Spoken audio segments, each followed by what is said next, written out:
So আমি প্রথমে একটু পরিচয় পর্বে যাই। প্রথমে আপনার নামটা একটু বলেন। জি, আমার নাম টিটু। টিটু, জি। আচ্ছা। বয়স 32। 32। আমার জন্ম জেলা যশোর। যশোরে। তো টিটু ভাই, আপনি যে সিক্রেটসটা এখানে বলতে এসেছেন, এটা বাংলাদেশের অনেক মানুষের জীবনের ঘটনা, অনেক মানুষের জীবনের ঘটনা। কেউ হয়তো মধ্যপথে গিয়ে ওখানেই শেষ হয়ে যায়, কিংবা কেউ হয়তো আপনার মতো আজকের এই সিটে বসে পুরো সফলতার গল্পটা বলতে পারে। তো আমি মনে করি যে আজকের এই গল্পটা অনেক ছেলে মেয়েকে হয়তো ভুল পথ থেকে সরিয়ে আনতে সাহায্য করবে। আমরা একেবারে ব্যাকগ্রাউন্ড থেকে যেতে চাই। জি, ছোটোবেলা থেকে। তো আমার জন্ম জেলা যশোর কিবরিয়া ভাই, এবং যশোরের খুব একটা সীমান্তবর্তী এলাকা, বর্ডার সাইডে আর কি। তো ছোটোবেলাটা আসলে যখন থেকে আমার মনে পড়ে, আমি প্রাইমারিতে পড়তাম। তো অন্য বাচ্চাদের মতো আসলে অ্যাজ ইউজুয়াল ছিলাম না আর কি। আমি একটু দুষ্টু ছিলাম। সারাদিন যে মার্বেল খেলতাম, ক্রিকেট খেলতাম, ক্যারাম বোর্ড খেলতাম, এবং স্কুল বা পড়াশোনার প্রতি আমার কোনো আগ্রহ কখনো ছিল না। কয় ভাই বোন ছিলেন আপনারা? আমার 3 ভাই। 3 ভাই। আপনি বড়? হ্যাঁ, তখন পর্যন্ত আমার 2 ভাই ছিলাম, পরে একটা হয়েছে আর কি। আচ্ছা আচ্ছা। তো স্কুলে যাইতে চাইতাম না। আমার মনে হয় যে আমার আম্মুকে ছাড়া আমি কখনো স্কুলে যাইনি আর কি। মানে আমি যদি কখনো একা একা স্কুলে যেতাম, আমি অর্ধেক রাস্তা যাওয়ার পর পলায় থাকতাম, গাছে উঠে বসে থাকতাম, ধান ক্ষেতের মাঝখানে উঠে যেয়ে বসে থাকতাম, বা অনেক পাশের গ্রামে খেলতে যাইতাম। আবার ঠিক স্কুল যখন শেষ হইতো তখন বাসায় চলে আসতাম। তো এটা আসলে আস্তে আস্তে আমার বাবা মা নোটিশ করে যে আমি স্কুলে যাচ্ছি না বা পড়াশোনা ঠিকমতো হচ্ছে না। তো তারপর থেকে আসলে আমার আম্মু দিয়ে আসতো আমাকে, বা মাঝে মধ্যে দিয়ে আসতো না, আমি পিছন দিকে দেখতাম যে আমার আম্মু আসছে কিনা। আমি স্কুলে ঢুকবো, আমি পিছনে তাকাই দেখি আমার আম্মু। তখন তো আর আসলে পড়ানোর কোনো স্কোপ ছিল না। তো সেই সময়টা দেখা যাচ্ছে আমি ক্লাস করছি, বাট টিফিনে আমি চলে গেছি। কিছু কিছু ঘটনা আমার মনে পড়ে কিবরিয়া ভাই, যে আমি টিফিনে চলে গেছি, বাট আমার ছোট ভাই আমার জন্য ভাত নিয়ে গেছে টিফিনে। ভাত নিয়ে যাওয়ার পর দেখে আমি নাই। তো সে বাসায় ফিরে আসছে। আমি কিন্তু ঠিক আমার ওই সময় 4টার সময় ছুটি দিই স্কুল, প্রাইমারি আর কি। 4টার সময় বাসায় ফিরে? জি, বাসায় ফিরে থাকতাম স্বাভাবিক। কোথায় ছিল স্কুলে? তখন তো আসলে আমি স্কুলে ছিলাম না, তখন পানিশমেন্ট চলতো আর কি। আম্মু মারতো কম, বকতো বেশি আর কি। বা এমন হয়েছে যে মারতো আবার কাঁদতো নিজেই। আচ্ছা। আর আব্বু আমাকে একটু শাসন করতো। অনেক মার খাইছে আব্বুর হাতে, হয়তো আমার ভালোর জন্যই। বাবা কি করতেন? আমার বাবা ওই সময় জব করতো আর কি, এক্সপোর্ট ইম্পোর্ট একটা কোম্পানিতে জব করতো। আচ্ছা। তো এভাবে চলে আর কি। মানে গ্রামে সবাই জানতো যে আমি অনেক দুষ্টু। বাট কীভাবে আমার একটা জিনিস ছিল কি, আমার রেজাল্ট কিন্তু অত খারাপ ছিল না। আমার প্রাইমারি জীবনে কখনো আমার পাসের উপরে রোল যায়নি, মানে এত কিছুর পরেও আর কি। মানে ইচ্ছা ছিল না, কিন্তু কীভাবে যেন হয়ে যাইতো আর কি। আর বিশেষ করে আমার টিউশনই ছিল বাসাতে, যে আপনার কি বলেন যে মাস্টার রাখতো। মানে বাপ মার ইচ্ছা আর কি, মানে নিজের অনিচ্ছা আর কি, পড়াশোনাটা চলতো আর কি। তো এইভাবে করতে করতে আমার পার হয়ে যায়। ক্লাস 5 পাশ করি। তখন একটু নিজের একটু পরিবর্তন আসে আর কি, যে 6-এ উঠছি, বা দুষ্টমিটা একটু কমে। তখন আর কি আমার ওখানে আর কি একটা নামকরা স্কুল আছে, তো ওখানে আমি অ্যাডমিশন দিই, 6-এ ভর্তি হই আর কি। তো তখন আসলে দুষ্টমিটা ছিল, কিন্তু যে প্রাইমারিতে যেটা ছিল এটা না, মানে লিমিটেশনের ভিতরে। একটু ক্রিকেট খেলতে যাইতাম। আর আমার একটা সমস্যা ছিল কি, আমার আব্বু আমি যা চাইতাম সেটাই দিত আর কি। আমি যেটা খাইতে চাইতাম, বা আমি যে আমার এই ড্রেস লাগবে বা আমার এটা লাগবে, কিন্তু টাকা দিত না কখনো। আচ্ছা। এটা আমাকে খুব আসলে ওই বয়সটাতে খুব মিস করতাম এটা। মানে দেখতাম যে স্কুলের বাচ্চারা পেপসি কিনে খাইতেছে বা আইসক্রিম খাইতেছে, জি, এটা আমি পারতাম না কখনো। কিন্তু আমি যদি বাসায় এসে বলতাম যে আমি আইসক্রিম খাবো, ঠিক আছে, আমার আব্বু 10টা আইসক্রিম নিয়ে চলে আসছে। এটা আসলে ওই সময় খুব খারাপ লাগতো। তো এভাবে চলতে চলতে আমি তখন পড়াশোনা মোটামুটি আর কি, যে টিউশন লাগতো, তো ইচ্ছা অনিচ্ছা পড়তে হইতোই। তখন আর স্কুল ফাঁকি দেওয়ার মতো সুযোগ ছিল না আর কি। তখন স্কুলটা অনেক নাম করা ছিল, মানে একদিন না গেলে বাসায় ফোন দিত, বা অনেক টিচার ছিল আমার বাবার বন্ধু বান্ধব। তো এই কারণে আসলে ওই ধরনের স্কোপ ছিল না। তো এইভাবে আমি ক্লাস 7-এ উঠি কিবরিয়া ভাই। 7-এ ওঠার পরে আমার একটা মামাতো বোন থাকে আর কি, আমার মামার মেয়ে। আসলে এটা বলা 7-এ তো আসলে প্রেমের বয়স না, কিন্তু ওই সময় থেকে ওকে আমার ভালো লাগতো আর কি। ওই সময় থেকে, ওই সময়ের স্বপ্ন আসলে এখনকার স্বপ্নতে এক না। ওই সময় আসলে ওই সময়ের মতো স্বপ্ন দেখতাম, মানে ভালো লাগাটা আর কি। তো এইভাবে চলতে চলতে এর ভিতরে অনেক মারটার খাইছি আব্বুর কাছে। তো এখানে একটা কথা বলি কিবরিয়া ভাই, সেটা হচ্ছে তখন থেকেই আসলে 7-8, হ্যাঁ, তখন থেকেই আমার আব্বুর একটা ব্যবসা খোলে আর কি। এতদিন তো চাকরি করতো আর কি, তখন নিজে একটা লাইসেন্স খুলে এক্সপোর্ট ইম্পোর্টের ব্যবসা করে। তখন আসলে আমাদের ফাইন্যান্সিয়াল অবস্থাটা অনেক ভালোর দিকে যায়। এমনকি এটা যেটা মানে আমার দাদার কাছ থেকে আমার আব্বু জমি পাইছিল 10 বিঘা আর কি। তো এইভাবে আস্তে আস্তে সে 20 বিঘা আরও কেনে জমি। আচ্ছা, মানে সিচুয়েশনটা এই পর্যায়ে গেছিল আর কি। 1 বিঘা মানে 33 শতক আর কি আমাদের ওখানে, জি। তো এইভাবে চলতে থাকে। তখন আব্বু আসলে যখন 8-9 উঠলাম অতটা টর্চার বা ওই যে পানিশমেন্ট দিত না, বকাবকি করতো আর কি। তারপর আস্তে আস্তে পরিবর্তন হতে থাকে। তারপরেও মানে কেউ জানতো না যে আমি পাশ করবো এসএসসি বা এই ধরনের মেন্টালিটি ছিল না মানে বাড়ির কারোর ভিতরে, যে এই ছেলে তো পড়াশোনাই করে না, যা করে জোর করে করানো লাগে। তো একটা পর্যায়ে আমি 9 থেকে 10-এ উঠি কিবরা ভাই। ওঠার পরে আমার আম্মুকে আমি বলি যে আম্মু, নিপাকে আমার অনেক ভালো লাগে। মানে আপনার ওই মামাতো বোন? হ্যাঁ, মানে আমার ঘটক আমার আম্মুই বলা চলে। তো আম্মু ঠিক ওই সময় ম্যাচিউরড একটা আচরণ করছিল, সেটা হচ্ছে যে ঠিক আছে তুমি পড়াশুনো করো, সেও পড়াশুনো করুক, সময় হলে দেখা যাবে। তো এর ভিতরে কি ব্যাপার, আমার আম্মু ওকে ডাকে আর কি এক সময়, যেহেতু আমার মামাতো বোন, আমাদের বাসায় যাওয়া আসা ছিল বা আমিও যাইতাম। তখন বলে মানে আমি যাকে পছন্দ করতাম আর কি, ওকে বলে যে আম্মু তোমার মনটা কাউকে দিও না, মনটা যেন মনের জায়গায় থাকে আর কি। তো ওটাও ওকে একটু ভাবনায় ফেলে আর কি, মানে ইশারায় বলে দেয় যে এসব এসবের মধ্যে যেও না। তো তারপরও এর ভিতরে আমি অনেকের সাথে কিন্তু বলছি যে ওকে পছন্দ করি আর কি, যেহেতু রিলেটিভ ছিল আমার, ওর আত্মীয় স্বজন মানে তো আমার আত্মীয় স্বজন। ও কি জানতো বিষয়টা? তখন থেকে আর কি কিছুটা জানতে শুরু করে, যেহেতু আম্মু বলছে বা আমার অন্য অন্য আত্মীয় স্বজনের কাছে যখন বলছি বা খালা ছিল, সবাই জানতে শুরু করে। কিন্তু কীভাবে ওই সময়টা ও আসলে এতটা ভাবতো না আমাকে নিয়ে, আসলে যে ফুফাতো ভাই, বড় ভাই, ইউজুয়াল আর কি, এটা এর বাইরে কিছু না। এবং ওর সামনে আমি খুব নার্ভাস ফিল করতাম এবং ও আমার সামনে খুব নার্ভাস ফিল করতো। এটা কিন্তু প্রেমের জন্য না আর কি, তখন তো প্রেম হয়নি, জাস্ট একটা লজ্জা ফিল হতো দুজনের। অ্যাজ ইউজুয়াল কথা হইতো যে ভাইয়া ভালো আছেন, ভালো, এরকম। তো এইভাবে করতে করতে ও আমাকে একদিন বলে যে ভাইয়া আপনি পড়াশোনা ঠিক করে করেন, এসএসসি পাস করেন। মানে ও বলে না, একজনকে দিয়ে বলে। তো এটা আসলে আমার খুব ইন্সপায়ারিং লাগে ওই সময়। তখন আমার কাছে মনে হয় যে আমাকে পাস করতে হবে। আমি কীভাবে আসলে পড়াশোনাটা আসলে খুব মানে আমি এসএসসি পর্যন্ত আমি নিজের ইচ্ছায় কখনো পড়তেই বসিনি। আমি পড়তে বসতাম, আমার আম্মু পাশে বসে থাকতো। এবং আমার মানে টোটাল জীবনে সব কিছুর জন্য অবদান আমার আম্মুর। আমার মনে হয় 365 দিন আমার আম্মু 300 দিন স্কুল করতো আমার সাথে, এরকম সিচুয়েশন। তো যাই হোক, তখন একটু একটু পড়া শুরু করলাম। তখন আসলে পড়তে বসে দেখলাম মাথায় কিছুই ঢোকে না আর কি।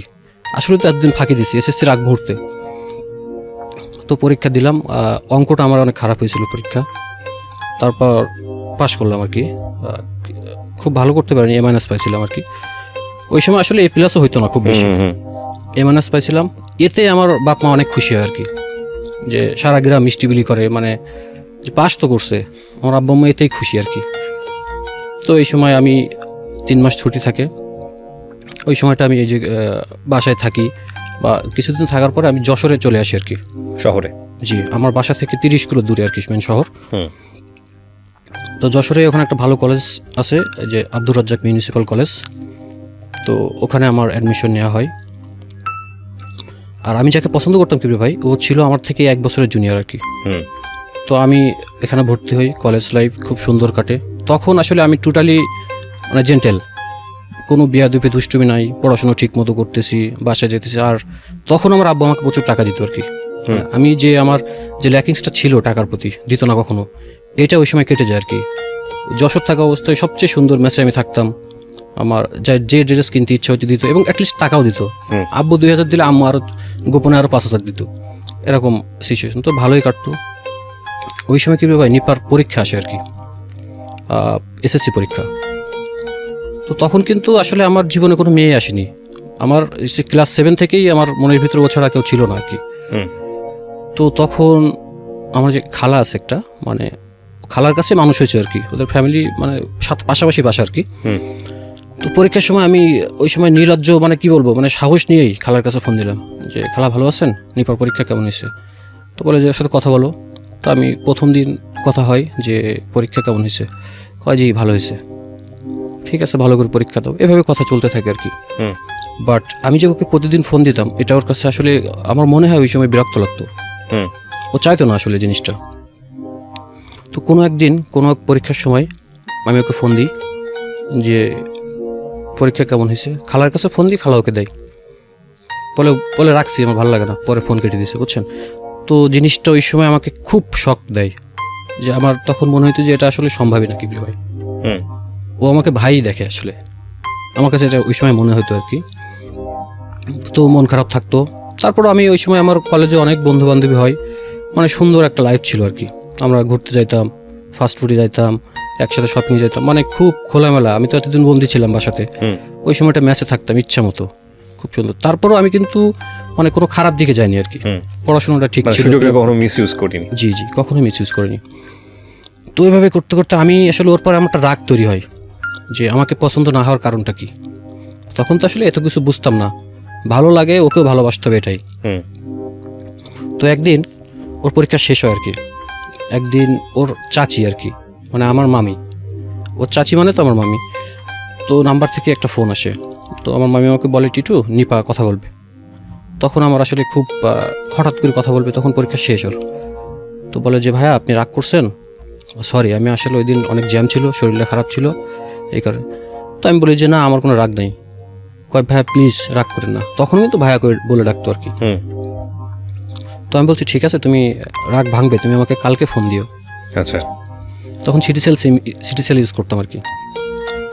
তো তারপর দিন আমাকে ফোন দেয় বিকেল টাইম আর কি, সরি কি ভাবে, তখন ও কলেজে উঠে গেছে আর কি, কলেজে পড়ে, তখন আমি সেকেন্ড ইয়ার আর কি। তো ফোন দেয়, তো আমি তাকে বলি যে নিপা একটা কথা বলবো। তো বলেন। বলছি যে তুমি জানো যে আমাদের বাসা থেকেই চাই আসলে, তখন কিন্তু বলি নাই যে তোমাকে ভালোবাসি বা এই ধরনের কিছু বলি নাই, যে বাসা থেকে চাই, এটা কি তুমি রাজি, ইয়েস অর নট? তো কিছুই বলেন আর কি। তো অনেকক্ষণ পরে আমি কিছু, প্লিজ এটা বলো তোমার, কারণ যেহেতু আমি এভাবে থাকা তো সম্ভব না, ইয়েস হলে ইয়েস, নো হলে নো, একটা কিছু বলো। তো অনেকক্ষণ পরে বলে ইয়েস। কীভাবে আসলে আমি ওকে জিজ্ঞেস করছিলাম যে বাসা থেকে বিয়ের জন্য আমার আব্বু আম্মু চাই, এটা কি তুমি রাজি কিনা? এতেই আমি মহা খুশি হয়ে যাই আর কি। ওই সময় ফোনটা রাখা হয়, তারপর যে মেসে থাকতাম, মানে সবাইকে খাওয়াই, মানে জীবনের প্রথম অনুভূতি ভালোবাসার, এটা আসলে শেয়ার করে আসলে বোঝানো যাবে না। Right, agreed. তো ওই সময়টা খুব ভালো কাটতো। আমি বসে থাকতাম সারাদিন, বিকেলে কখন ফোন দেবে। ও কলেজ থেকে আসতো, ওর তখন সেট ছিল না আর কি, ওই যে মামির ফোন থেকে একটা মিস কল আসতো, ছোট্ট মিস কল আসতো, আমি ব্যাক করতাম। 29 পয়সা মিনিট ছিল তখন।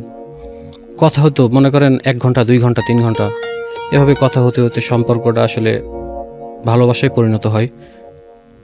আপনি থেকে তুমি, অনেক একটা মধুর সম্পর্ক। তখন ও কলেজে ভর্তি হচ্ছে, আমার বাসার পাশেই কলেজে ভর্তি হয়। আর আমি তখন প্রতি সপ্তাহে বাড়ি যেতাম আর কি, বৃহস্পতিবার যাইতাম, শুক্রবার থাকতাম। ওর কলেজে যাইতাম, ওর সাথে ঘুরতে যাইতাম, এবং কলেজে সবাই জানতো যে আমার গার্লফ্রেন্ডরা। সো কলেজে ওই ধরনের ওকে কেউ ডিস্টার্ব বা এই ধরনের সুযোগ কখনো পাইনি আসলেও। বাসাতেও তো রেস্ট্রিক্টেড ছিল, তারপর কলেজেও ওই ধরনের সুযোগটা পাইনি। আর এখানে একটা কথা বলা দরকার, সেটা হচ্ছে আমার প্রেমে কখনো বাধা আসেনি কিবরিয়া ভাই, বিকজ অফ ও কিন্তু আমার বাসাতে আসতো। কিন্তু আমার আম্মু ওই ধরনের সুযোগ আমাদেরকে কখনোই দিত না, যে আমরা খুব ডিপলি যে একা একা সময় পার করবো, এরকম না। হয়তো মাঠে ঘুরতে গেছি আমার কাজিন নিয়ে, বা বাজারের দিকে ঘুরতে গেছি, সাথে কেউ না কেউ আছে। তো এইভাবে আমাদের অনেক মধুর সময় কাটে। ওর জন্য অনেক গিফট দিতাম। তখন আমার কাছে প্রচুর টাকা থাকতো আর কি, বাসা থেকে দিত। ট্রেন রাস্তায় হাঁটতে যাইতাম, এগুলো আসলে চোখের সামনে ভাসে কিভাবে হয়। দুই পাশে ট্রেন লাইনে দাঁড়াতাম, মাঝখান দিয়ে হাত দিয়ে হাঁটতাম, অনেক হাঁটতাম। প্রিয় শ্রোতা, ছোট্ট একটা বিরতি নিচ্ছে এই পর্যায়ে। আপনারা আসতে পারেন আমাদের ফেসবুক পেজে।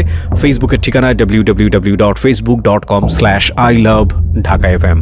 ওকে, ছোট্ট একটা বিরতির পর আমি আরজে কিবরিয়া আবারও ফিরে আসছেন আপনি, এবং আমার এই অনুষ্ঠানগুলোতে যদি আপনি অংশগ্রহণ করতে চান, আমাদেরকে ফোন করবেন। আমাদের ফোন নাম্বারটি হচ্ছে 09611904904। আমি আবারও বলছি 09611904904। ওকে, আমরা যেখানটায় ছিলাম তারপর আসলে ও কিছুই বুঝতো না কিবরিয়া ভাই, এগুলো হয়তো কলেজে বয়সে ছোট ছিল, 1-1.5 বছরের ছোট। আচ্ছা। আসলে ও ছোটবেলা থেকে খুব রেস্ট্রিক্টেডলি মানুষ হয়েছে আর কি, এই জন্য এগুলো আসলে খুব বুঝতোই না। তো আমি আসলে শেখাতাম অনেক কিছুই, বুঝতো না। তো এইভাবে আমাদের সম্পর্কটা চলে। তখন কীভাবে আমার আসলে পড়াশোনার ইন্সপায়ারিংটা একটু মানে মনে হয় যে আমার পড়াশোনা করতে হবে এনিহাউ। তো মোটামুটি চলতে থাকে। তো এখানে ওদের বাসা থেকে কিবরিয়া ভাই, তখন আমাদের ফিনান্সিয়াল অবস্থা অনেক ভালো হয়ে যায় আর কি, অনেক ভালো হয়ে যায়, যেটা মানে আমি যখন ছোট ছিলাম তার থেকে অনেক ভালো হয়ে যায়। তখন আব্বুর বিজনেস দাঁড়ায় যায়, এক্সপোর্ট ইম্পোর্ট বিজনেস বেনাপোলে, ভালো একটা পজিশন তৈরি হয়ে যায়। ওদেরও ফাইন্যান্সিয়াল অবস্থা আমাদের থেকে ভালো ছিল আর কি। তো ওই সময়টা এই যে কথা বলি, এই সম্পর্ক, এগুলো কিন্তু ওদের বাসা থেকে মানতো না আর কি। এটা করছে ওর চাচি, মানে আমার আর এক মামি, ওর সাথে আমার একটা কানেক্ট হয়ে গেছে আর কি। কিন্তু ওদের বাসা থেকে যে 100% মানছে এরকম না, যে নিজেদের ভিতরে এগুলো করা ঠিক না, এই ধরনের একটা চলে আসে আর কি। তারপরও তখন একটা সাহস ছিল যে সম্পর্ক তো হয়ে গেছে, সো এটা নিয়ে আমার টেনশন করার দরকার নেই। তো এইভাবে চলতে চলতে আমার এসএসসি ইন্টার পরীক্ষা চলে আসে। তখন আমার ওই যে প্রতিদিনও ফোন দিত। এর ভিতরে কি ভাই, আমি ভাত খেতে না বসলেও ভাত খেতে বসতো না, বা প্রেমে যেগুলো হয় আর কি, খুব মধুর পর্যায়ে চলে যেতাম। এবং আমার পরীক্ষার সময় খুব সাপোর্ট দিত ও। আসলে কখনোই আমাকে মানে কোনো খারাপ কিছুতে কখনো আসলে এগ্রি হয়নি, কোনো কিছুতেই। এটা বুঝতে পারছেন কি করতে চাচ্ছি কীভাবে। সব সময় বলতো তুমি নামাজ পড়ো, এসব খারাপ চিন্তা মন থেকে দূর হয়ে যাবে, ভালো ভালো চিন্তা করো, কোরআন শরীফ বাংলা পড়বে, এরকম অনেক জ্ঞান দিত আর কি। তো আমার কাছে ওই সময় এগুলো খারাপ লাগতো, যে ব্যাকডেটেড মনে হতো আর কি। তো যাই হোক, তারপর আমি তো ওকে ছাড়তে পারবো না, এই হিসেবে ওগুলো মেনে নিতাম আর কি। তো পরীক্ষা চলে আসে, এর ভিতরে কিন্তু কীভাবে আমার আম্মু আসতো আমার বাসায়, এই যে মেসে আব্বু আসতো, খাদ্য খাবার নিয়ে আসতো। আমি একটু আসলে মাংস খুব পছন্দ করতাম, প্রতি সপ্তাহে আমার আম্মু মাংস নিয়ে আসতো রান্না করে। মেসে খাওয়া দাওয়া ভালো হতো, তারপরও বাসার আর মেস তো পার্থক্য থাকেই। তো আমার পরীক্ষা চলে আসে। এটা আসলে কীভাবে এখন আমার ভাবলেই কেমন লাগে। আমি প্রতিটা পরীক্ষার সময় আমি পরীক্ষা হল থেকে বেরোতাম, দেখতাম যে আমার আব্বু আম্মু হয় একটা ঠান্ডা পেপসি বা একটা কোল্ড ড্রিঙ্কস বা একটা জুস নিয়ে দাঁড়ায় আছে। প্রত্যেকের বাপ মা কিন্তু একদিন যায় প্রথম দিন, বা আমি দেখতাম আমার বন্ধু বান্ধব সবাই একদিন আইছে, তারপর হয়তো আসে না, ফোনে কন্ট্যাক্ট করে।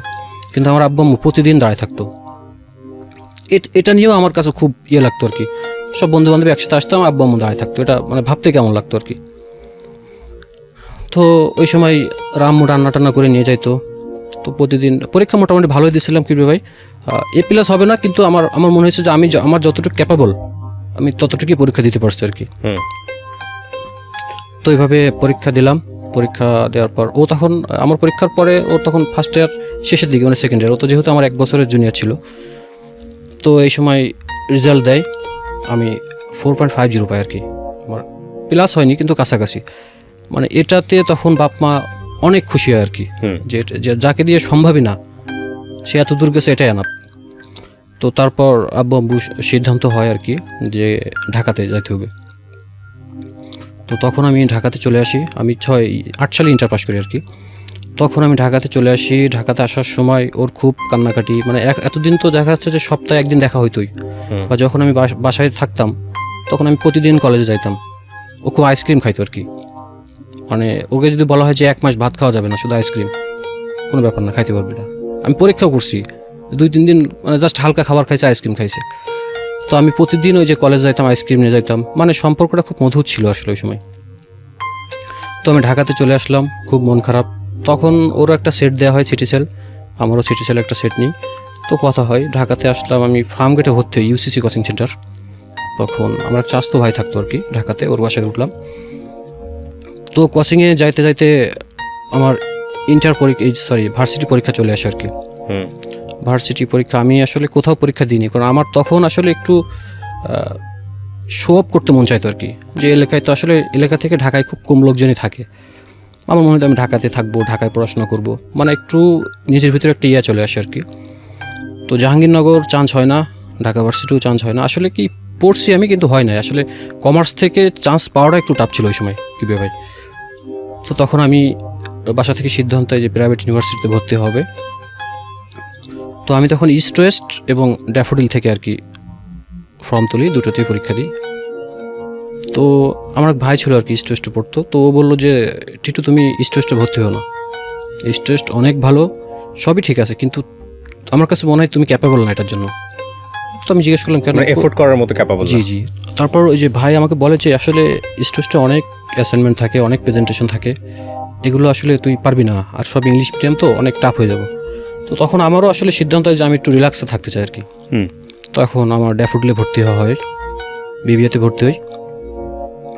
তো তখন আসলে আমি বাসাটাও আমি তখন চেঞ্জ করি। আমি তখন এই যে আপনার শুক্রবার চলে আসি, আমার ক্যাম্পাস ছিল শুক্রবাদে, ওখানে তল্লাবাগে থাকতাম আমি। তখন বাসা থেকে আমার ল্যাপটপ কিনে দেয় আব্বু, 1 লাখ ডেলের একটা ল্যাপটপ কিনে দিয়েছিল 1,40,000 টাকা দিয়ে। ওরে বাবা! মানে তার এক্সপেকটেশন ছিল আমার ছেলে যে পড়াশোনা করতেছে এনাফ, তার কোনো কিছু অপূর্ণ থাকবে না। এবং ওই সময় আমি 10-12 হাজার টাকা করে শুধু মানে ম্যাচ থাকা খাওয়ার খরচ নিতাম ভার্সিটি। বাবা, 1,40,000 টাকাতে ওই সময় ল্যাপটপ মানে অনেক ভালো কনফিগারেশন। আমার মনে আছে মডেলটা DL630, ওটা আমার এখনও আছে কিডিও ভাই ল্যাপটপটা, হয়তো কাজ করে না ঠিক মতো, এখনও আছে। তো ল্যাপটপ কিনে দেয় ওই সময়। তখন আমি ভার্সিটিতে যাই, অনেক বন্ধু বান্ধবের সাথে পরিচয় হয়। তো ভার্সিটিতে আমার আসলে প্রথম যখন আমি যাই তখন আমার প্রথম সেমিস্টার খুব রেজাল্ট ভালো হয় আর কি। তখন আমার মনে হতো যে ভার্সিটিতে রেজাল্ট ভালো করলেই অনেক বন্ধু হবে বা এটা নিজের একটা মূল্যায়ন থাকবে আর কি।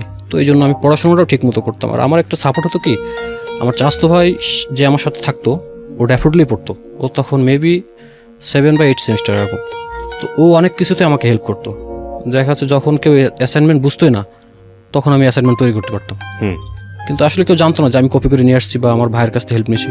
তো অ্যাসাইনমেন্ট, প্রেজেন্টেশন, ক্লাস এভাবে চলতে থাকে। এদিকে নিপার সাথেও সম্পর্কটা থাকে, চলে। তো ওই যে কথা হতো, প্রচুর কথা হতো, রাত্রেও অনেক কথা হতো। ভাত খাইছি, আমি না খাইলে কখনো খাইতে বসতো না। আমি ভার্সিটি থেকে 3টার দিকে যদি 4টার দিকেও আসতাম বসে থাকতো, আমি আসার পরে একসাথে খাইতাম। আর অনেক মধুর, আসলে এটা আমি কীভাবে এক্সপ্লেন করবো আমি বুঝতে পারছি না, এটা শেয়ার করা যাবেও না আসলে এইভাবে। তো তারপর ভার্সিটিতে চলতে থাকে, আমার রেজাল্ট খুবই ভালো হয়। আমি আউট অফ 4-এ 3.67 এরকম থাকতো আমার প্রথম দিকে।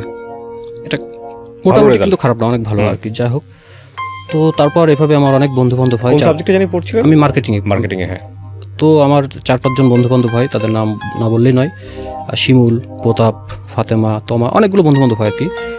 তো এভাবে চলতে চলতে আমার হঠাৎ করে কি ভাই, যখন আমি 3rd সেমিস্টার মেবি, তখন আমার নাটক দেখতাম। আমি প্রচুর নাটক দেখতাম তখন। ওই যে মোস্তফা সরোয়ার ফারুকী, মানে ছবিয়ালদের নাটক বা ইফতেখার আহমেদ ফাহমি, আমি অনেক নাটক দেখতাম। মানে ওই সময় এমন কোনো নাটক নাই যে আমি দেখি নাই, আমার মনে পড়ে। তো ওই সময় আমার খুব একটা শখ জাগলো যে আমাকে ডিরেকশন শিখতে হবে, ডিরেকশন দিতে হবে। নাটক দেখতে দেখতে ভালো লাগে আর কি। তো তখন আমি এক ভাই ছিল আমার, ওই যে আপনার ইয়েতে চাকরি করতো আর কি, তখন মেবি সমকালে।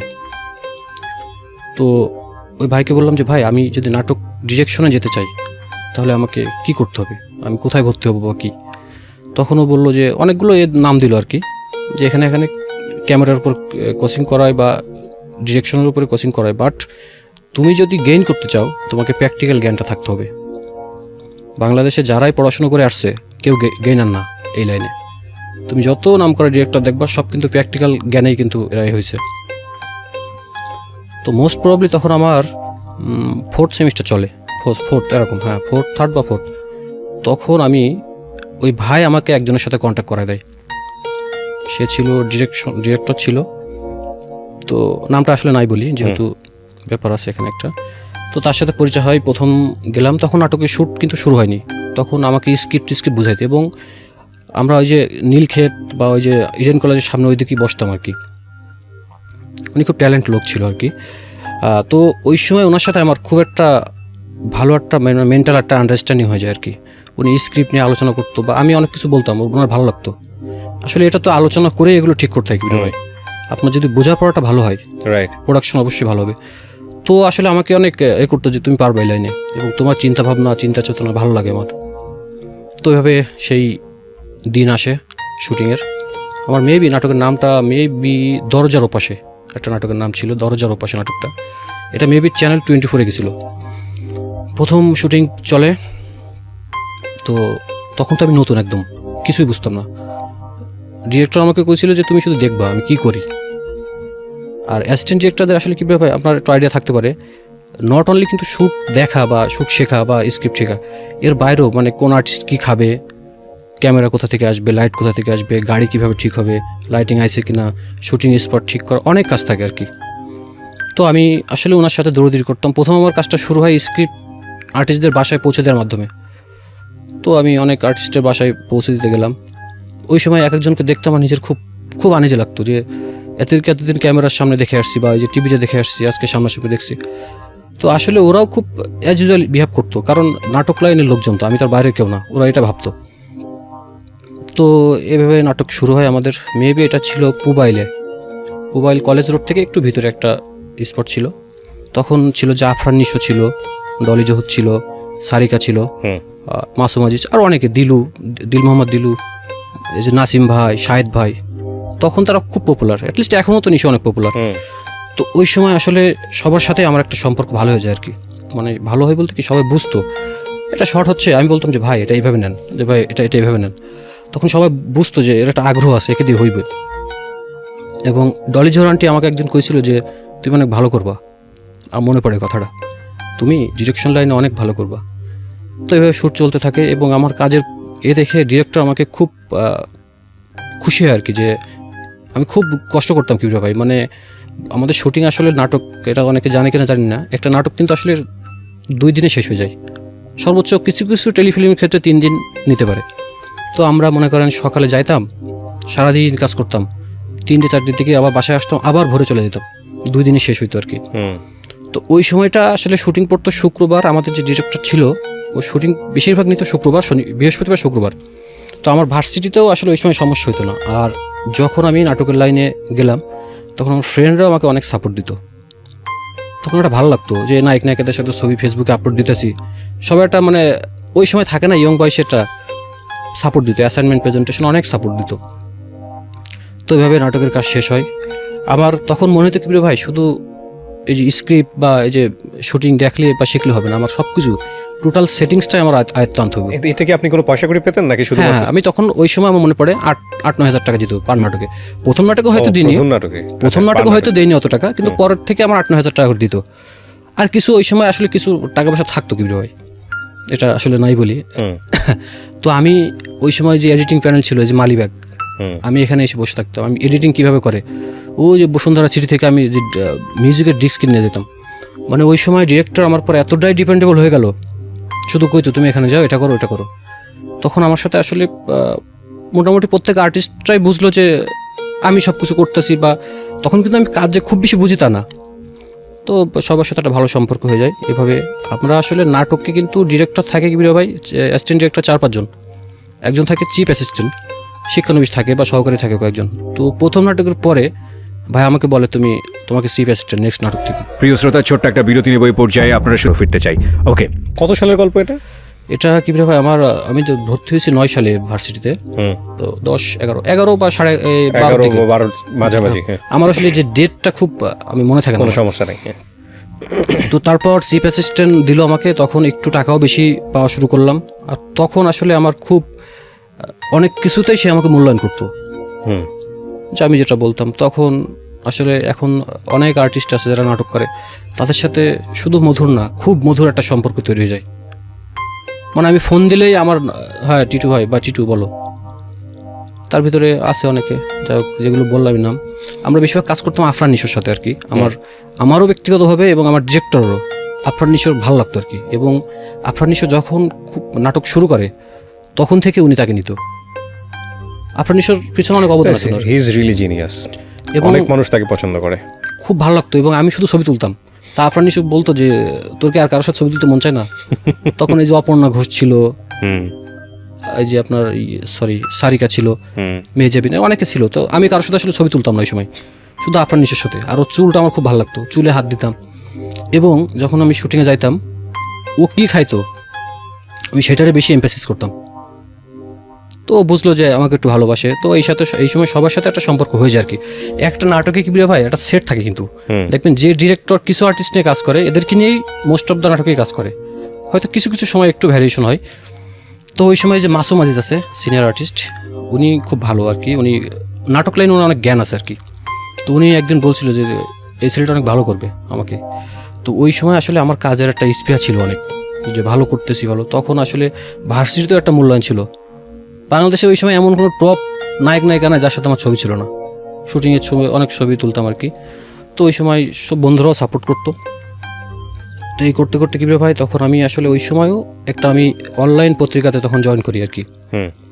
তখন আমার আসলে মিডিয়া লাইনে যাওয়ার খুব একটা ইচ্ছা ছিল, এনিহাও আমাকে যাইতে হবে। এই সময় আপনার প্রেমের কি অবস্থা? প্রেম চলতেছে, প্রেমও চলতেছে, কঠিন চলতেছে প্রেম। তখন মনে করেন ওর জন্য আমি যে গিফট টিপ কিনে পাঠাই। আপনি যে নায়ক নায়কের সঙ্গে ছবি তুলতেন, ও জেলাস ফিল করতো না? গ্রামের মেয়ে, সাধারণ মেয়ে। আসলে সাধারণ গ্রাম বলতে কি, যে ও কিন্তু অনার্স পরে ভর্তি হয়েছে আর কি, ইংলিশে অনার্স মাস্টার্স করছে। তো ওই সময় বলতো যে আমি আসলে ওইভাবে বুঝতে দিতাম না যে ডিরেকশন, আমি তো আর সিনেমা নাটক করতেছি না বা সবার সাথে আসলে। আর আমার ওই ধরনের কোনো মেয়ে খারাপ মানতো না, বিশ্বাসও করতো না, আমাকে তো দেখে আসছে অনেকদিন ধরে। তো এইভাবে নাটক চলতে থাকে। তো একটা সময় আমার ডিরেক্টর ওর US8 জব হয় আর কি। US8 বলতে আপনার ওই যে কেয়ার বাংলাদেশে উনি অডিও ভিজুয়াল অফিসার হিসেবে নিয়োগ পায়, ভালো স্যালারি। তখন আসলে উনি নাটক থেকে একটু ছিটকে যায়। নাটক করে কয় টাকা পায়, তখন একটা এসেছিল যে চাকরি বাকরি একটা, ওনার ইচ্ছা ছিল যে মাসে মাসে করবো নাটক 2-1টা। তখন কিন্তু আমি একটু একা হয়ে যায় আর কি। তখন বললো যে ঠিক আছে 2-1 মাস ওয়েট করো, স্ক্রিপ্ট রেডি আছে, নাটক কাজ শুরু হবে।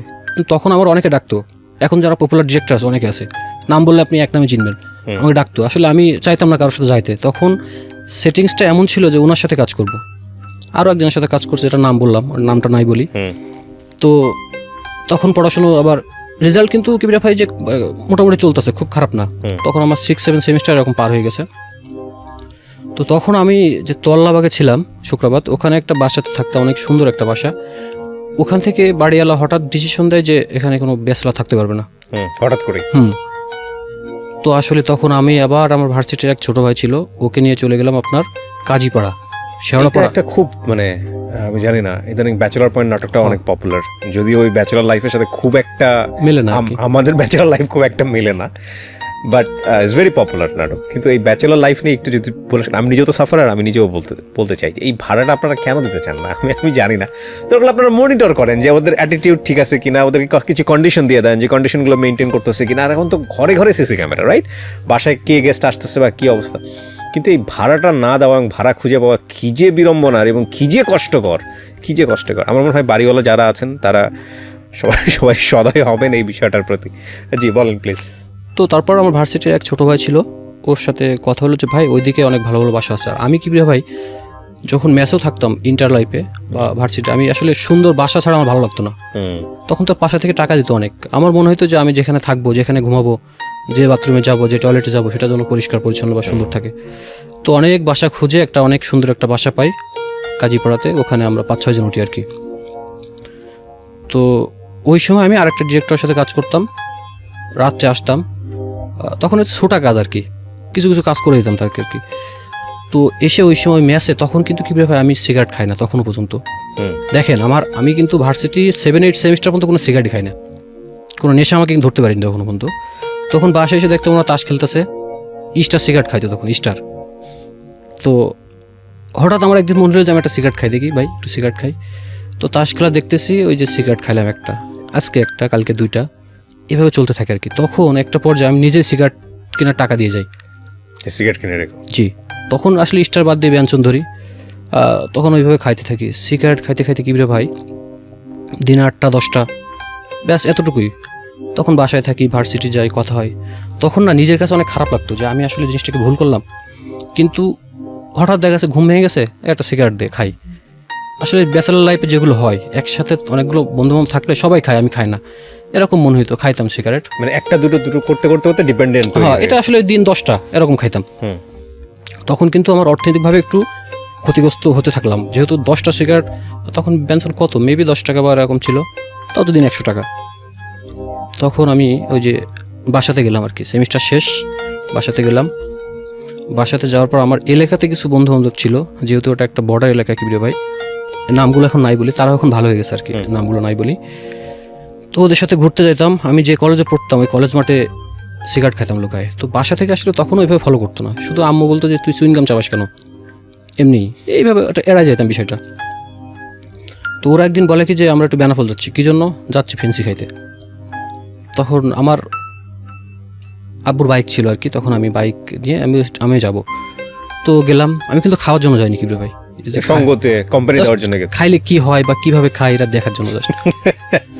তখন গেছি বেনাপোলের একটা গলি দিয়ে ঢুকে, ওরা এক জায়গায় যে একটা সেলুনের দোকান আর কি, ওখানে ফেন্সি নিয়ে আসলো 2টা। তো আমি কইছি আমাকে একটু দিস অল্প, তখন কিন্তু আমি টাকা দিচ্ছি না, মানে জাস্ট ওদের সাথে গেছি এই জন্যই। তো আমি 3 ভাগের 1 ভাগ মতো খাইছিলাম। কীভাবে বিশ্বাস করেন, খাওয়ার পরে ওরা আবার দুধ চা খায়, খাওয়ার পরে এক একটা নেশার কিন্তু এক একটা মানে সিগনিফিকেন্ট একটা বিষয় থাকে আর কি। যে ফেন্সি খাওয়ার পর দুধ চা খাইতে হয় আর কি, মিষ্টি কড়া করে, নেশাটা ভালো হয় আর কি। তো আমি ওই সময় দুধ চা খাইলাম, খাওয়ার পর আমার এমন একটা অনুভূতি আসলো কি ভাই, মানে যখন মোটরসাইকেল চলতেছে মনে হচ্ছে যে গায়ে বাতাস লাগতেছে, কি একটা অনুভূতি, এটা বোঝানো যাবে না আর কি। সিগারেট খাইতে এত মজা লাগে, এটা কি একটু ঝিমাই কিন্তু মানুষ, মানে একটু ঘুম ঘুম ভাব আসে, ঝিমাই। খুব ভালো লাগলো। এরপর যে কদিন বাসায় ছিলাম প্রতিদিন খাইতাম, তখন আমি টাকা দিয়েই খাই। তখন সপ্তাহখানিক থাকার পরে কিন্তু আমার টাকা শেষ, তখন বাসা থেকে টাকা নিই। তখন একটু কনফিউজড হয়ে যায় আব্বু আম্মু, যে নোটিশ করে যে রাত্রে বারবার উঠে ওইদিকে যাই, তখন সিগারেট খেতে যেতাম। আর এই নেশাটা করলে কীভাবে, সিগারেট আপনার লাগবে মাস্ট, মানে এই নেশাটার মেন মজাই হচ্ছে সিগারেট। তো আমি একটা সময় বাপ মা জেনে গেল আর কি, যাদের সাথে মিশি তারা তো ফেন্সি খায়, এক দুই কান করতে করতে। তো আমি আম্মুকে আসলে ভূগোল বুঝাইতাম ওই সময়, যে আমার সামনে খাইছে কিন্তু আমি খাই নাই, অনেক কিরে কসম কাটছি। তখন আসলে নেশাগ্রস্ত হয়ে গেলে কীভাবে মানুষ অনেক কিছু করতে পারে, এটা আসলে এটা স্বাভাবিক ঘটনা। তো এইভাবে চলতে তো একসময় আব্বু বলে ঠিক আছে তুমি চলে যাও, ঢাকায় চলে যাও, তোমার আর এলাকায় থাকা লাগবে না। তো যেদিন ঢাকায় আসি ওই দিনও আমি ফেন্সি খেয়ে আসি একটা। তখন কিন্তু আমার হাফ বা 3 ভাগের 1 ভাগ হয় না, একটা দুইটাও খাইছি। আর ঢাকায় যে ফেন্সিগুলো থাকে এগুলো আসলে কিন্তু অনেক টুইনিং। আপনার গতদিন একটা ঘটনা একজন কইছিল যে একটা ভেঙে 3টা ভাঙায়, এরকম একটা ব্যাপার আছে। কিন্তু বেনাপোল যেটা আমরা কিন্তু ইন্ডিয়ার ওই পাশ থেকে আনাইতাম অনেক সময়। আচ্ছা। তারপর আমি ওই যে ওই দিন নেশা করে আসলাম, বাসে উঠলাম। জার্নিতে আসলে খুব ভালো লাগতো ফেন্সি খাইলে, এবং কখন মনে হইতো বাসের ভিতরে তো সিগারেট খাওয়া যায় না, কখন ফেরিঘাটে আসবে। আমি জার্নিতে খুব বমি করতাম, কিন্তু ফেন্সি খেলে আমার বমি হইতো না। ঢাকাতে পৌঁছলাম, তখন আসলে আমার ঢাকাতে আসার পরে কি ভাই আর ভালো লাগতো না আমার নেশা না করলে। তখন আমি যে বাসায় থাকতাম ওর নিচে একটা মানে পাশে একটা বাড়িওয়ালা ছেলে ছিল আর কি। কয়দিনে এত দ্রুত নেশা হয়ে গেল ফেন্সি? মানে আমারটা খুব না, কয়দিন বলতে আমি তো বাসায় 10-15 দিন ছিলাম। আচ্ছা, মোটামুটি একটা অ্যাডিকশনের দিকে যাচ্ছি। তো আমি যে বাসায় ডিপ্রেশনও তো আপনি ছিলেন, আমার আসলে কি কমপ্লিটলি লাইফ হ্যাপি লাইফ ছিল, কোনো দিক থেকে আমার কোনো সমস্যা ছিল না। এই জাস্ট আমার কি বলবো কিউরিসিটি, এছাড়া কিচ্ছু না। তো বাসায় যখন আসলাম ঢাকাতে, একটা ছেলে ছিল সবুজ, ও হচ্ছে এক বাড়িওয়ালার ছেলে। তো ওর সাথে আমার আগে থেকে পরিচয় ছিল আর কি, চার দোকানে বসতাম, চাটা খাইতাম, নাটকের কাজ টাজ করতাম, ভোরে যাইতাম, ওর সাথে দেখা হইতো আর কি, ভাই কই যান, বুঝতো। তখন আমার খুব একটু মানে পছন্দ করতো আর কি। তো আমি একে বললাম যে ভাই একটা কথা বলি, কিছু মনে করবেন না। কই বলেন। আমি ফেন্সি পাওয়া যাবো আশেপাশে কোথাও? তারপর ও আমাকে বললো যে পাওয়া যায় ভাই, কিন্তু মাল কিন্তু ভালো না, 800 টাকা লাগবো। তো কয় যে ফেন্সি না, আমার কাছে ইয়াবা আছে, আপনি ইয়াবা খাইলে খাইতে পারেন। তখন আসলে আমার মনে হইতে যে ফেন্সি তো পাচ্ছি না, ইয়াবাটা খেয়ে দেখি। তখন ও বাসায় আসলো, বাসায় এসে তখন ইয়াবা খাওয়া শুরু করলাম, 1টা 2টা 3টা। বাড়িওয়ালার ছেলে? হ্যাঁ, আমি যে বাড়িতে থাকতাম ওই বাড়িতে না, পাশের বাড়ির। তো তখন 1টা 2টা 3টা 4টা খাইতে শুরু করলাম। তখন এতটাই ডিপেন্ডেন্ট হয়ে গেলাম ইয়াবার প্রতি। Different feeling. ওইটা খাইলে কীভাবে আপনার ঘুম আসবে না, ফার্স্ট হচ্ছে ঘুম আসবে না। অনেকে কয় যে সেক্সুয়ালি একটু বেশি হয়, কাজ করে বা এরকম। আসলে এটা সাময়িক হয়তো হতেও পারে, কিন্তু এটা কিন্তু ওইভাবে করে না। কিন্তু এটা ওই যে একই, সিগারেট খেতে ভালো লাগে আর যে কোনো কাজ করতে আপনার ভালো লাগে, আপনার রাত জেগে থাকবেন ভালো লাগবে। মানে আসলে এগুলো নার্ভগুলো দুর্বল করে দেয়। মানে কোনো নেশারই আসলে ভালো কোনো সাইড নাই। সাময়িক হয়তো আমরা কিছুটা পাই, সাময়িক আনন্দ পাই, কিন্তু এটা ভবিষ্যতে এটা আসলে অনেক শেষ করে দেয়। তো এইভাবে খাতে আমি একটা জিনিস নোটিস করলাম কি ভাই, ওই যে ইয়ের কথা বললাম সবুজ, ও কিন্তু ডিলার ছিল আর কি। আচ্ছা, ইয়াবা ডিলার বলতে এক ডিলারের ও ছিল সেলসম্যান। ওকে। আমি দেখতাম আমার বাসাতে থাকতো, একজন ফোন দিছে, ভাই 5টা লাগবে, দিয়ে আসতো। তখন কিন্তু আমি আসলে ওকে বলতেও পারছি না যাইতে, যেহেতু এলাকার পোলাপান। তখন আমার বাসায় আরেকটা লোক আসা শুরু করলো, সেটা হচ্ছে শামীম ভাই। সে হচ্ছে ওই এলাকার মোটামুটি ডন, ওই হচ্ছে মেন ডিলার। তো ওর সাথে আমার পরিচয় হয়। ওর সাথে প্রথম দিন আমাকে খাওয়াইলো, 5-7টা খাইলাম। তারপর কিন্তু কখনো খাওয়াইতো না, ফ্রি টাকা দিয়েই খাইতাম। তখন কি প্রিয়া ভাই, শামীম ভাই আসতো, অনেক মেয়ে ছেলেপিলে নিয়ে আসতো আপনার বাসায়।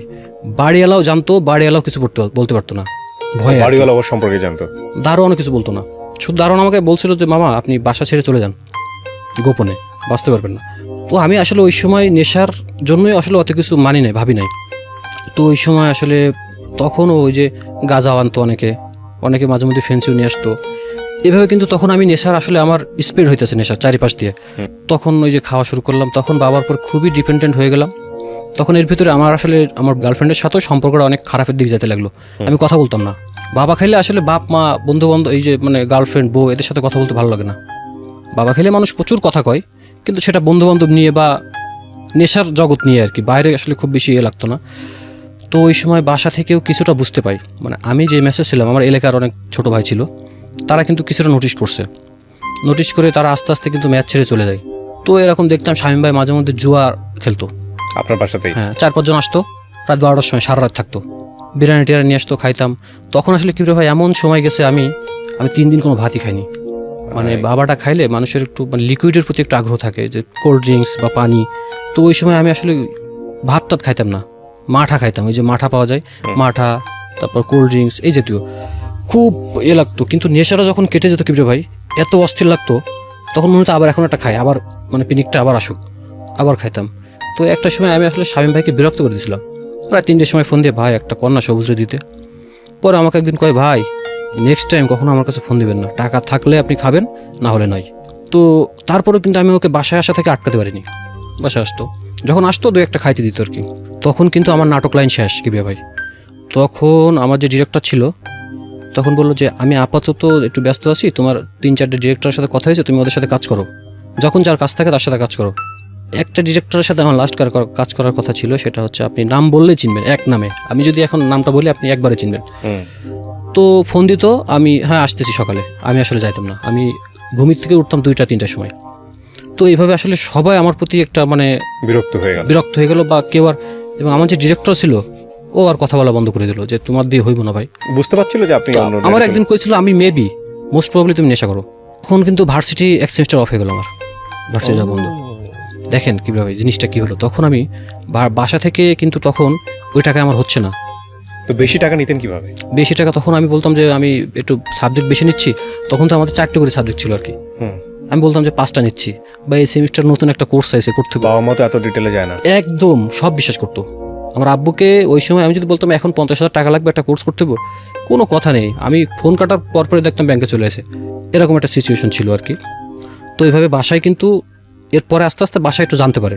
তো তখন কীভাবে আমার ওখান থেকে সবাই চলে গেছিলো আর কি। আমার ছোটো ভাই যারা ছিল এলাকার, একটা ছেলে ছিল আর কি, ওর নামটা একটু নাই বলি। চলে গিয়েছিল বলতে মানে ওই পরিবেশ দেখে তখন আমি অল টাইম মেয়ে নিয়ে থাকতাম, মেয়েদের সাথে বাবা খাইতাম, বা মনে করেন অনেক প্রচুর মেয়ে আসতো, জুয়াকে ওরা অনেক ম্যানেজ করতো আর কি। এমন হয়েছে যে ওদের মাধ্যমে পরিচয়, পরে আমি অন্য জায়গায় নিয়ে ঘুরতে। মানে ওরাও কি ঠিক এই ক্লাসেরই ফ্যামিলি? হ্যাঁ হ্যাঁ, সব না না, মেয়েগুলো আসলে অনেক সফিস্টিকেটেড ছিল কিবি ভাই, সফিস্টিকেটেড ফ্যামিলি। মানে এটা হ্যাঁ, এটা এমনও মেয়ে আছে আমার বাসার নিচে র্যাপ ফোন নিয়ে আসে, বুঝছেন না, লেক্সাস গাড়ি নিয়ে আসে এরকম। তো এগুলো নাই বলি, এগুলো আসলে আপনি যে এলাকায় থাকতেন মিরপুর, ওই দিকের কিছু লোকজন ছিল। তো সবার সাথে আসলে ওইটা সব নেশার বন্ধুই কিবরে ভাই। ওরাও কিন্তু ডেসপারেট খুব।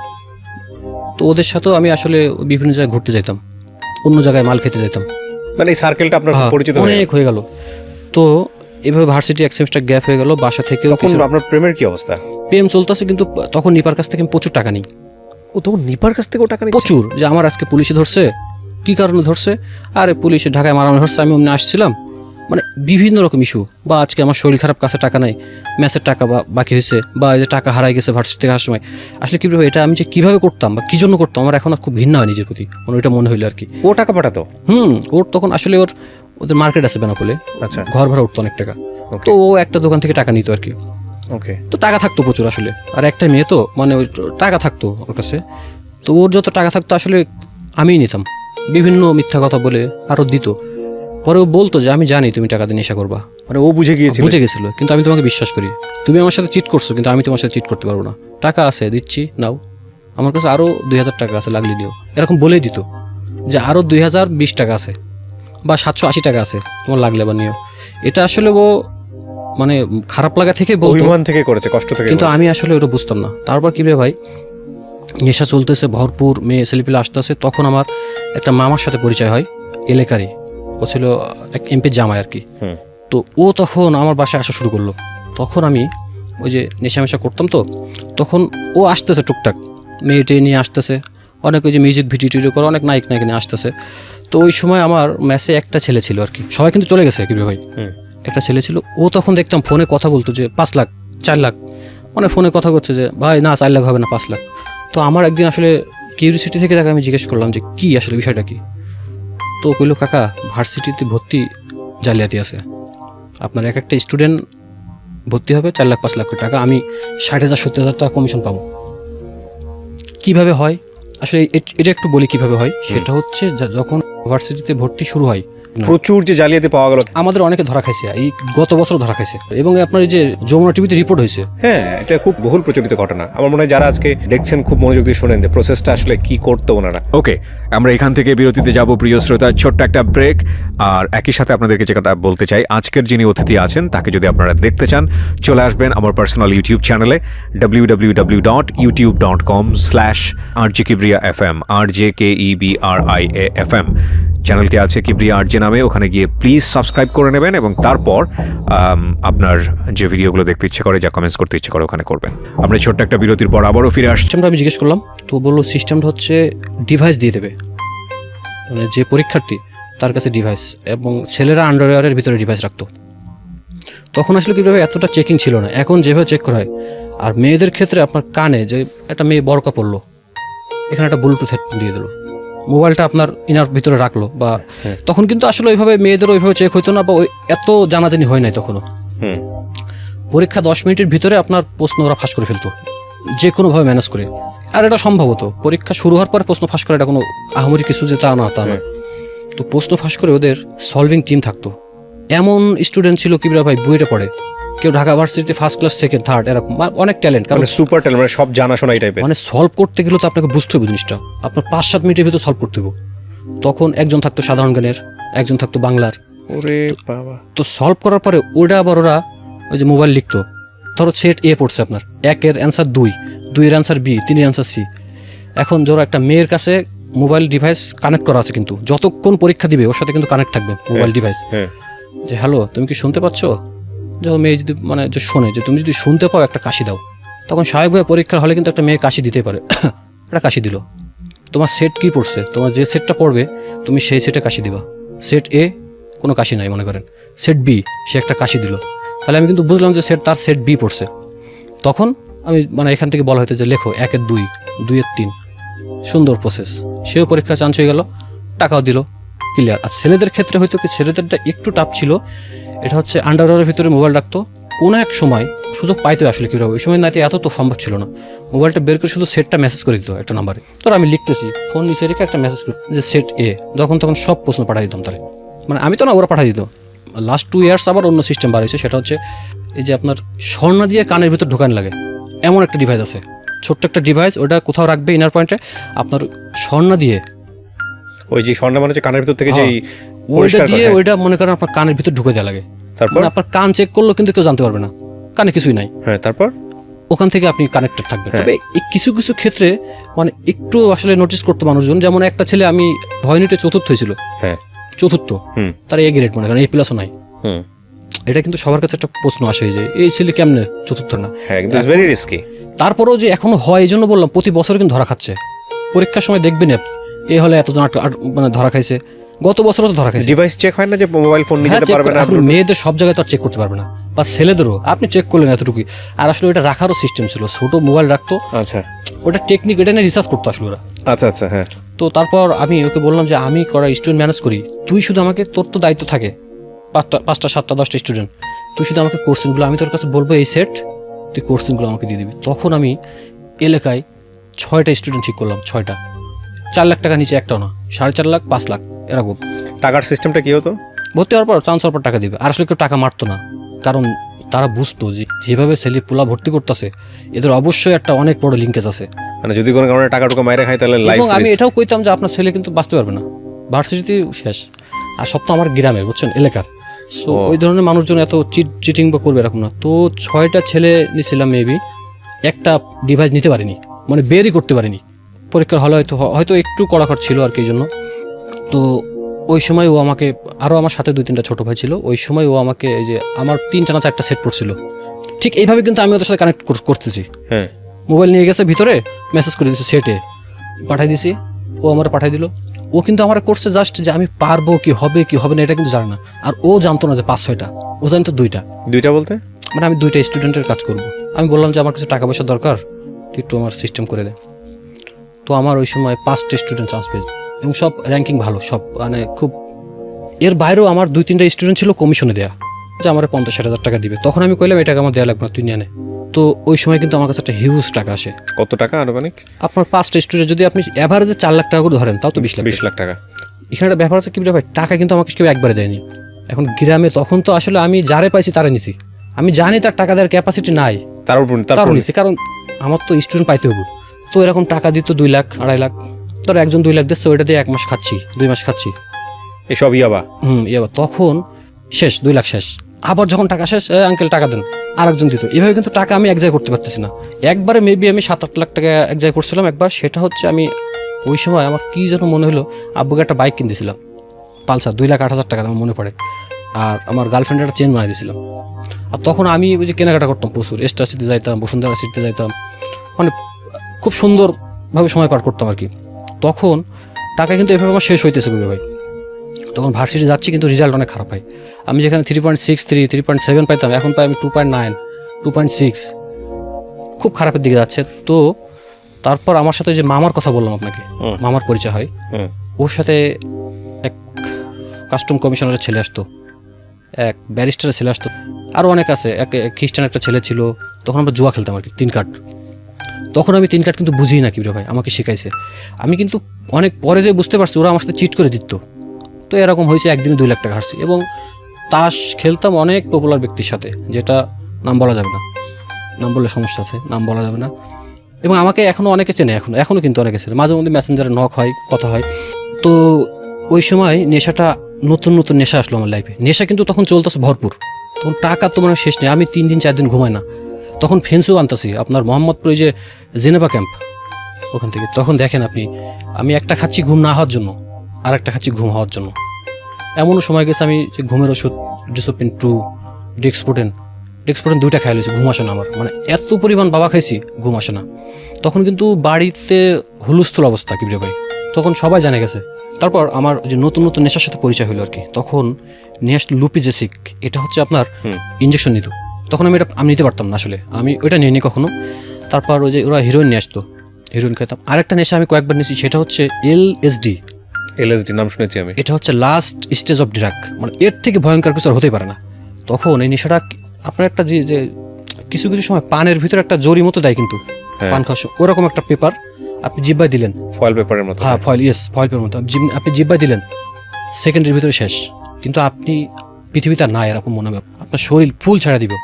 তখন এইভাবে চলতে থাকে। আপনি নিয়েছেন ওটা? হ্যাঁ, কয়েকবার নিছি, একবার না। তখন দেখেন আমার সাথে কি বিজনেসটা হয়েছে।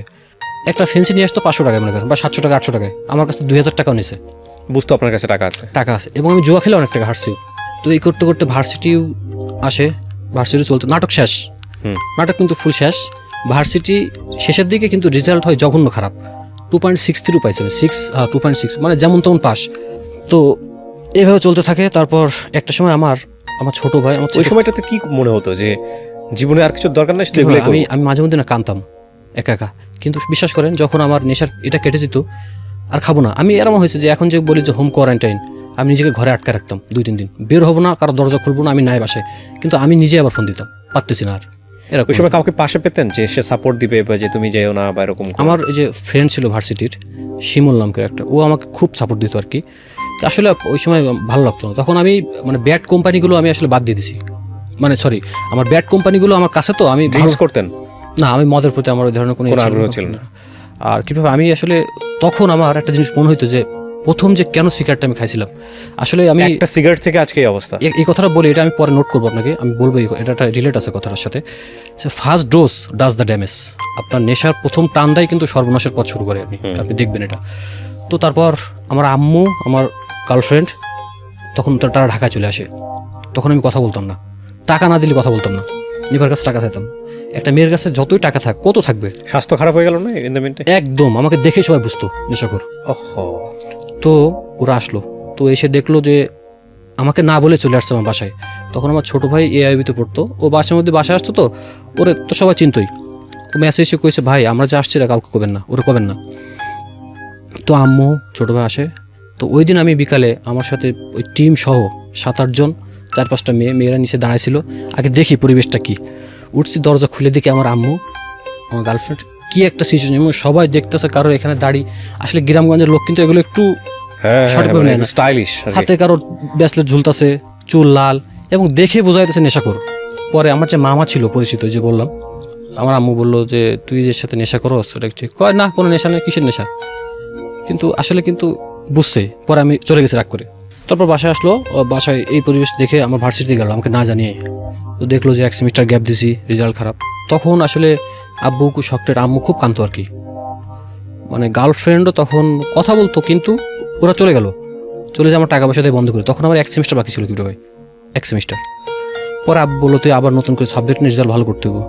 নিলাম না, টাকা দিল না, আমার টাকা আর টাকা দিচ্ছে না তখন, আমার ম্যাচ খরচও দিচ্ছে না আমার। তখন কিন্তু আমার টাকা আসতেছে এই চারিপাশ থেকে। এরকম করতে করতে আমার এক ফ্রেন্ডের মাধ্যমে আমি টাকা নিয়ে আসলাম আব্বুর কাছ থেকে, নিয়ে রেজিস্ট্রেশন করলাম। তো এর ভিতরে কী ভাই, আমার নাটক লাইনের অনেকে আমাকে ফোন দিত যে ভাই আমার এই কাজটা একটু করে দাও তুমি। তখন আমার খুব একটা স্কোপ ছিল কিবরে ভাই, মানে আমি আসলে এতদিন থাকলে আমি অনেক একটা জায়গা তৈরি করে লাইম লাইটে থাকতে পারতাম আর কি। মানে আমি যাদের সাথে কাজ করছি বা আমার সাথে যারা কাজ করছে তারা এখন অনেক নাম করা ডিরেক্টর আর কি। তো আমি আসলে ফোনই ধরতাম না, লাস্টে সিম চেঞ্জ করে ফেললাম, ভালো লাগতো না। তখন এইভাবে ভার্সিটি শেষ হলো, রেজাল্ট একটু খারাপ হলো আর কি। তারপর ওই যে প্রথম দিকে যে ভালো করছে না, সপ্তাহে একসাথে কাউন্ট হয়, এই মিলায় মোটামুটি একটা লেভেলে আসলো আর কি। তারপর আমি ওই যে তারপর জন্য কি, হ্যাঁ তখন আমি ওই যে ঢাকাতেই থাকি।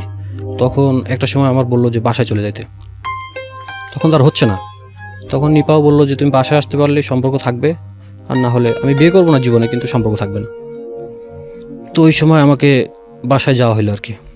বাসায় গেলাম, আব্বু আম্মু বসলো যে যা গেছে গেছে জীবনে, সব ভুল, সব কিছুই হয়েছে। আসলে বাপ মা তো এরকমই কি ভাই, সব কিছু ভুল, টাকা পয়সা চাকরি বাকরি কিচ্ছু লাগবে না, তুমি বাবার ব্যবসা দেখো। তখন আমার বাবার ব্যবসা খুব স্টাবলিশ পর্যায়ে চলে গেছে আর কি। তখন আমি বাসাতে ছিলাম 15-20 দিন মতো, নিজে আমি নিজে একটা রিহাব সেন্টার তৈরি করলাম নিজের। তখন আমার আম্মু সিগারেট এনে দিত আমাকে, যে তুই বাসা বসে সিগারেট খা, আমার সামনে খা। আচ্ছা, এই ব্যাপারটা আমি খুব কমন পেয়েছি। আমি আমার সিক্রেটসে এত বেশি এই ধরনের ঘটনা আমি শুনেছি।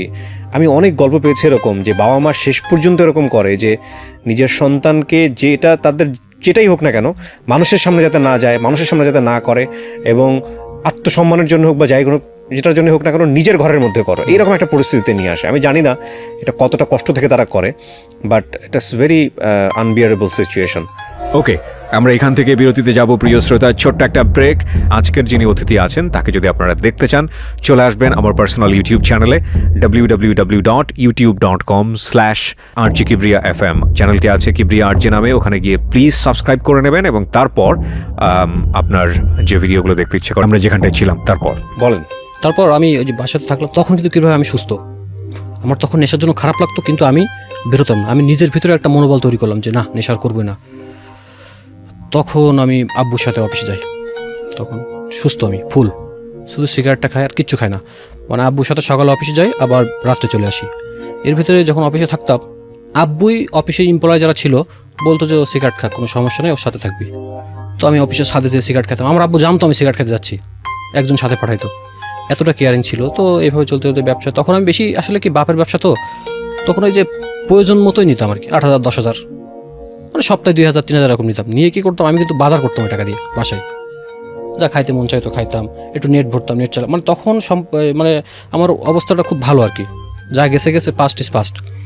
তখন নিপার সাথে সবাই খুশি মোটামুটি হলো আর কি। তো তখন কিন্তু আমি যে ভার্সিটির যে টাকা পয়সাগুলো পাইতাম, তখন কিন্তু টাকা পয়সা মোটামুটি শেষ, একজনের কাছে আমি 3-4 লাখ টাকা পাইতাম আর কি। ওর ডেট দিছিল কিছুদিন পরে দিবে, তো একটা সময় টাকা দিল 2 লাখ টাকা আমি আব্বুকে দিয়ে দিলাম। ওই সময় আমি বলছি এই টাকাটা কিসের টাকা, কই থেকে নিয়েছো জানার দরকার নেই, তুমি রেখে দাও টাকাটা। তো নিল। আসলে ওই সময় তো আসলে টাকা থাকলেও আমার কাছে রিস্ক। তখন আমার বিয়ে ঠিক হয় আর কি ওর সাথেই, ওরা মানবে না, ওরা রাজি না। তারপর অনেক কিছু, ছেলে তো এখন ভালো হয়ে গেছে, এখন বিয়ে দেওয়া যায়। তো নিপার একটাই কথা ছিল, বিয়ে করলে ওকেই করবো, না হলে নয়। আপনি চিন্তা করেন, 7 থেকে আমার ভালো লাগা, ভার্সিটি শেষ হয়ে গেল আমার, আর ওর হচ্ছে ইন্টার ফার্স্ট ইয়ার থেকে ওর অনার্স মাস্টার শেষ হয়ে গেল, অনার্স শেষ সরি। তো এটা তো সম্ভব না আসলে। তো বিয়ে হলো অনেক ধুমধাম করে। আমার জীবনে আমি কখনো এত বড় বিয়ে দেখিনি কিবরে ভাই। বিয়ে বলতে মানে ওর বিয়ে হয়ে গেল আমার সাথে? আপনার সাথে বিয়ে হলো? আমার সাথে। ফাইন। 550 জন বরযাত্রী গেছিলাম আমরা, এবং আমার বিয়েতে ওই সময় আমার ইন্টার অঞ্চলে কোনো প্রাইভেট ছিল না, যত প্রাইভেট সব ভাড়া করছিল। আমার বাপ মিনিমাম 10 থেকে 15 লাখ টাকা খরচ করে, এবং আমি যে 2 লাখ দিয়েছিলাম। মানে হিউজ একটা আয়োজন হয় কিবরে ভাই, লাইটিং মাইটিং দিয়ে। মানে এটা আপনি আমার এলাকায় সবাই জানে, এটা বিয়েটা এত খুব জমজমকপূর্ণ হয়েছিল। তো বিয়েতে গেলাম, তখন এর মাঝখানে একটু কথা বলি কিবরে ভাই, বিয়ের 3-4 দিন আগের থেকে কিন্তু আমি আবার নেশা শুরু করছি। কেমনে? আমি একটা দোকানে ক্যারাম বোর্ড খেলতাম, মাঝে মধ্যে। মানে চান্স পেলেই ঢুকে যাওয়ার সম্ভাবনা। ক্যারাম বোর্ড খেলতাম তো ওই বললো যে কাকা আমি তো বাবা নিয়ে আসছি এক জায়গা থেকে, খাইতে পারি না, তুমি তো খাওয়া দিবা, তুমি তো আগে খাইতা। ওই যে আমি খাওয়া দিতে গেলাম কিউরে ভাই, আবার এডিক্টেড হয়ে গেলাম। তখন বিয়ের দিনও আমি খাইছি জাস্ট, কিন্তু আমি ফুল ভালো, বিয়ের 3 দিন আগ থেকে আবার শুরু হয়েছে। দেখেন ভাগ্যটা কত, মানে জাস্ট ওটা ওই ঘটনার প্রেক্ষাপটে। তখন কিন্তু আমি এবার ফেঞ্চও খাচ্ছি, গাঁজাও খাচ্ছি। তখন আবার কিন্তু বিয়ের দিন আমি আমার চেহারা দিকে ওদিন অনেকে গেস করছে যে কিছু একটা করছে, খেয়ে খেয়ে আসছে। ওই দিন রাত্রে মনে হয় 20টা বাবা খাইছি, 20টা, সারা রাত ঘুমাইনি, বুঝেন তো। বিয়েতে মানে আপনার বাসরাত যাবার সঙ্গে বিয়ের আগের দিন, কিন্তু এটা বিয়ের দিন না। তো এবং কি বিয়ের দিনও কিবরা ভাই, যখন বিয়ে হলো সব কিছু আমাকে ওই যে একটা বাইক দিছিল শ্বশুর, আমি চাই না কোনো কিছু, কিন্তু অনেক কিছু দিছিল আর কি, মানে আমার চয়েসগুলো জানতো নিপা। একটা হাঙ্গারি ভালোবেসে দিয়েছে। ওই সময় একটা হাঙ্গারি ছিল, খুব পছন্দ হতো আমার, সাদা নতুন আইছিল আচ্ছা হাঙ্গারি। আমার একটা চেন দিছিল 2-2.5। তখন তো কোথাও জয়েন্ট হ্যান্ড করেন নাই? না, তখন আমি বাপের ব্যবসা ভালো আছি তখন। আচ্ছা, একটা চেন দিছিল আর কয়েকটা আংটি, মানে অনেক একটা আয়োজন হয়েছিল আর কি। তো এই পর্যায়ে আসলো, আমি বাসর রাতেও আমি ওই দিন দোকানে যাচ্ছি বারবার, দোকানের পাশে একটা রুম ছিল, ওখানে বাবা খাইতাম। তো বারবার একটা মানুষ সিগারেট খাইতে যায়, কিন্তু এতবার তো যায় না। এইভাবে চলতে চলতে বুঝতে থাকে সবাই। তখন আবার সেই আগের পরিস্থিতি তৈরি হয়। তখন কি রে ভাই, আমি এই যে এতদিন কিন্তু বাপ মার সাথে তর্ক হইতো না আমার, এখন মারামারি তর্ক এই পর্যায়ে চলে গেল। গালিগালাস, জঘন্য গালিগালাস করতাম, যে তুই টাকা দিয়ে এত টাকা দিয়ে কী করবি, আমি খরচ, মানে এরকম কথাবার্তা। শ্বশুর বাড়ি থেকে প্রেশার আসলো, এর ভিতরে আমার বউ প্রেগনেন্ট হয় আর কি, বাসায় চলে যায়। তখন আমি ওই যে নেশাগ্রস্ত অবস্থায় কিন্তু শ্বশুর বাড়ি যাইতাম, কিন্তু বিশ্বাস করেন আমার শাশুড়ি কোনোদিন বুঝতে দেয়নি যে আমি যে নেশাখোর, একে একটু অবহেলা করা দরকার, এটা কখনো বুঝতে দেয়নি। সব সময় আসলে মানে জামাইয়ের মতো যত্ন করতো। তো এই পর্যায়ে চলতে এগুলো খুব ভালো। মানে এই যে একটা বিষয়, মানে একটা মানুষ নেশা করছে কিন্তু তার চারপাশের মানুষজন তাকে নেগলেক্ট করছে না, কেয়ার করছে, যে কোনোভাবে ওখান থেকে ফিরে আসার জন্য সুন্দরভাবে চেষ্টা করছে, এটা কিন্তু খুবই দরকার, খুবই দরকার। এই সাপোর্টিংটা দরকার, খুবই দরকার, যদি ওই মানুষটাকে সত্যি সত্যি একটা সময় ফেরাতে হয়। নইলে হয় কি, মানে নেশাখোর, মানে সবাই দূর দূর দূর দূর করে তারাই তো ভাবে যে আমাদের সাথে তো এরকমই করবে, ও তখন আরও নিজেকে শেষ করে দেয়। তারপর ওই যে আমার ওয়াইফ প্রেগনেন্ট হলো বাসাতে, তখন আমার আম্মু কিন্তু অনেক বুঝাইতো আমাকে, কানতো সারাদিন, আব্বু আম্মু কানতো যে আমি কি থেকে কি আবার কি হলাম। তখন খারাপ আচরণ করতেন প্রচুর মোটরসাইকেল ফেলে দিতাম, মোটরসাইকেল চুরি করে বেঁচে দেবো। তখন একটা এগ্রো ফার্ম ছিল আমাদের, গরুর খামার ছিল, গরু বেঁচে দেবো। এমন কি আপনি দেখলে বুঝবেন, এই যে আমি দা দিয়ে কুপাইতাম আমার হাত পা, যখন নেশার আমার উঠতো, এই যে কুপাইতাম। ও মাই গড, মানে এতটাই খারাপ ছিল নেশার এ পর্যায়ে। তখন কিন্তু ফেন্সি ইয়াবা, তখন কি ভাই আমি ওই যে ফোন বুকে, আমার যে ফোন বুকে নাম্বার থাকতো, আমি সবার কাছে টাকা হালা চাইতাম। মানে সবাই বুঝতো যে একদম, মানে আমার ফোন বুকে এমন কেউ লোক ছিল না যার কাছে আমি টাকা নিইনি। কেউ যদি কইতো 2000 নাই, 1500 আছে, 1500 দেয়। কেউ যদি কইতো 200 আছে, বিকাশে 200 দেয়, এরকম। তো একটা সময় সবাই বুঝলো, তখন আমি মাঝে মধ্যে আমি নিজেও কানতাম, আমার খারাপ লাগতো যে আমি আবার, কিন্তু আমি ছাড়তে পারতাম না কিবরে ভাই, আমি ছাড়তে চাইতাম, পারতাম না। বন্ধু তখন আমার পলিটিক্যাল অনেক পাওয়ারফুল লোকের সাথে পরিচয় হয়, যারা এখনও আছে, তাদের সাথে সম্পর্ক হয়। তখন এই জন্য আসলে আমি নেশা করে বেরোলো, পুলিশ প্লাস আমাকে কখন ধরতো না। এদের সাথে মেশে সারাদিন নেশা করতাম, রাত্রে বাসায় ফিরতাম না, ট্রেন রাস্তায় শুয়ে থাকতাম। ট্রেন রাস্তায় ছোটো ছোটো ঘর থাকে না, ওখানে আমার অনেক বন্ধু বান্ধব তৈরি হয়ে গেল, যারা মনে করেন এই দিনের বেলা রিক্সা চালায়, আছে এরকম। তো সারা রাত ঘুরতাম, বাসায় আসতাম না। যেদিন বাসায় আসতাম সেদিন চিল্লি, বউ প্রেগনেন্ট থাকা অবস্থায় একদিন ধাক্কা মেরে দিছে আর কি, ধাক্কা মারছি, খাটের পর পড়ে গেছে। তো এরকম সিচুয়েশন পার হয়েছে। তো যে টাকা পয়সা যে হালাত নেই, এটা কিন্তু বাসায় চলে আসে, কারণ দিচ্ছি না কিন্তু আর। তারপর ওই টাকাটা আমার দিয়ে দেয়, ওই যে 1,70,000 টাকা বাকি ছিল, 1,70,000 মতো। তখন ওই টাকাটা আমি দিনে না শোধ করে নেশা করে আবার শেষ। তখন এবার বাইক বেচে দেবো। তারপর যে বাবা বেচতো, আমাকে 25-30 হাজার টাকা পাইতো। একদিন রাত্রে এসে বাসায় কয় যে আপনার ছেলের কাছে টাকা, আব্বু কয় চুপ, কোনো কথা হবে না, টাকা দিয়ে দিচ্ছি। মানে গেটের সামনে চিল্লি টাকা দিয়ে দিয়েছে, ফেন্সিওয়ালা টাকা পাইতো। তখন আসলে আমি শেষ। গ্রামগঞ্জ বা সবাই আমাকে খারাপ জানতো। তখন আমার নিজের আমি যে লোকের সামনে যাইতে লজ্জা লাগতো, আমি খুব একাকিত্বভাবে থাকতাম। এবার চলতে থাকে। তো একটা সময় আমার মেয়ে হয় একটা। আমি কি ভাই, আমার খুব স্বপ্ন ছিল যে আমার একটা মেয়ে হবে। আমি যখন সুস্থ ছিলাম বা আমি ছোটোবেলা থেকে আমার খুব মেয়ের শখ ছিল, কারণ আমার নিজের কোনো বোন নাই, তো এই জন্য হয়তো বা এই আকর্ষণটা। তো যেদিন মেয়ে হবে সেদিনও আমি যাই না। ডক্টর ছিল পরিচিত, ফ্যামিলিগত ডাক্তার ছিল, ফোন দেয় জামাই কই, আমি যাই না। কিন্তু আমি সন্ধ্যার সময় যে সিজার হইবে ওই সময় গেছি, তাও সে মালমূল খায়া ভরপুর অবস্থা। তো তখন আসলে ফিলিংসটা ওরকম ছিল না। তো আসলে বাচ্চা হওয়ার পরে তার পরদিন সকালে আবার আমি চলে আসি, এসে বন্ধু বান্ধব সবাই মালটাল খাওয়াইছি। তখন আবার কিছু টাকা পয়সা ছিল, ওই যে টাকাটা পাইলাম, দেখেন আমার মেয়ে হয়েছে, আমি সবাইকে মাল খাওয়াচ্ছি খুশিতে। তো তারপর এইভাবে তখন একটা পর্যায়ে সেপারেশনের মতো একটা পর্যায়ে চলে আসলো। কারণ আমি কোনো কাজ করছি না, আমি আব্বুর অফিসে যাচ্ছি না, আব্বু আমাকে নিব না আর, কারণ তার একটা প্রেস্টিজ ব্যাপার আছে। গ্রামগঞ্জে অনেকের কাছে টাকা হালাত দিচ্ছে, আত্মীয় স্বজন কেউ বাক নাই, মানে আত্মীয় স্বজন মানে কেউ বাদ নাই টাকা চাইতে, শুধু শ্বশুরবাড়ির লোকজনের কাছ থেকে নেয়নি, তাছাড়া যে যা আছে আশেপাশে। তো এইভাবে আমি একদিক থেকে নিতাম, একদিক থেকে আম্মু শেষ শোধ করতো। আসলে এটারও তো একটা লিমিটেশন আছে, মহিলা। আম্মু কাঁদতো এবং আম্মুর কান্না দেখে আমার খুব খারাপ লাগতো, কিন্তু কীভাবে আমি ছাড়তে পারতাম না। তো এভাবে চলতে চলতে একটা সময় আমি বললাম যে আম্মু আমি রিহ্যাব সেন্টার যাবো। নিজে থেকে বললেন? নিজে থেকে। এর ভিতরে কীভাবে আমি কিন্তু বাসায় থাকতাম, 2-4 দিন 5 দিন বাসায় থাকতাম ভালো হওয়ার জন্য, কিন্তু পারতাম না। আর তখন বাইক ছিল তো আমার, বন্ধু বান্ধব অভাব হতো না, টান দিয়ে চলে যেতেন। হ্যাঁ মানে তারপর হয় না, এইভাবে করতে করতে আমি আসলে পরিস্থিতি এতটাই খারাপের দিকে চলে গেল, তখন নিপা চলে গেল বাড়িতে।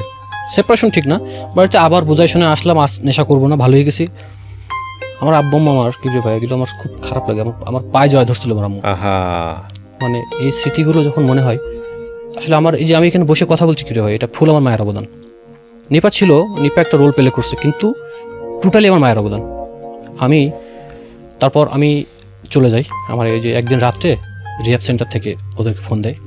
রিহ্যাবের একটা ব্যাপার আছে কি, এখানে কিন্তু 100 জন যদি ভর্তি হয় এইভাবে, আপনি কিন্তু 10 জন সুস্থ হয় বা 20 জন সুস্থ হয়, কিন্তু সবাই সুস্থ হয় এমন না। অনেক লোক দেখছি আমি স্লিপ করছে পরে বাড়ি ব্যাপার। তো আমাকে তখন আমি রুমের ওই দিন দেখি আমার বাসায় ঢুকতে দেয়, ওই দিন দেখি নিপা বাসায় নাই, শ্বশুরবাড়ি চলে গেছে। তো ওই দিন বাসায়, অন্যদিন কিন্তু বাসায় ঢুকতে দিত না আমাকে, যে তুই যেখানে পারিস সেখানে যা, মানে বাড়িতে ঢুকতে দিত না, এরকম সিচুয়েশন। আমি ট্রেন রাস্তায় থাকতাম, আপনাকে কি বললাম।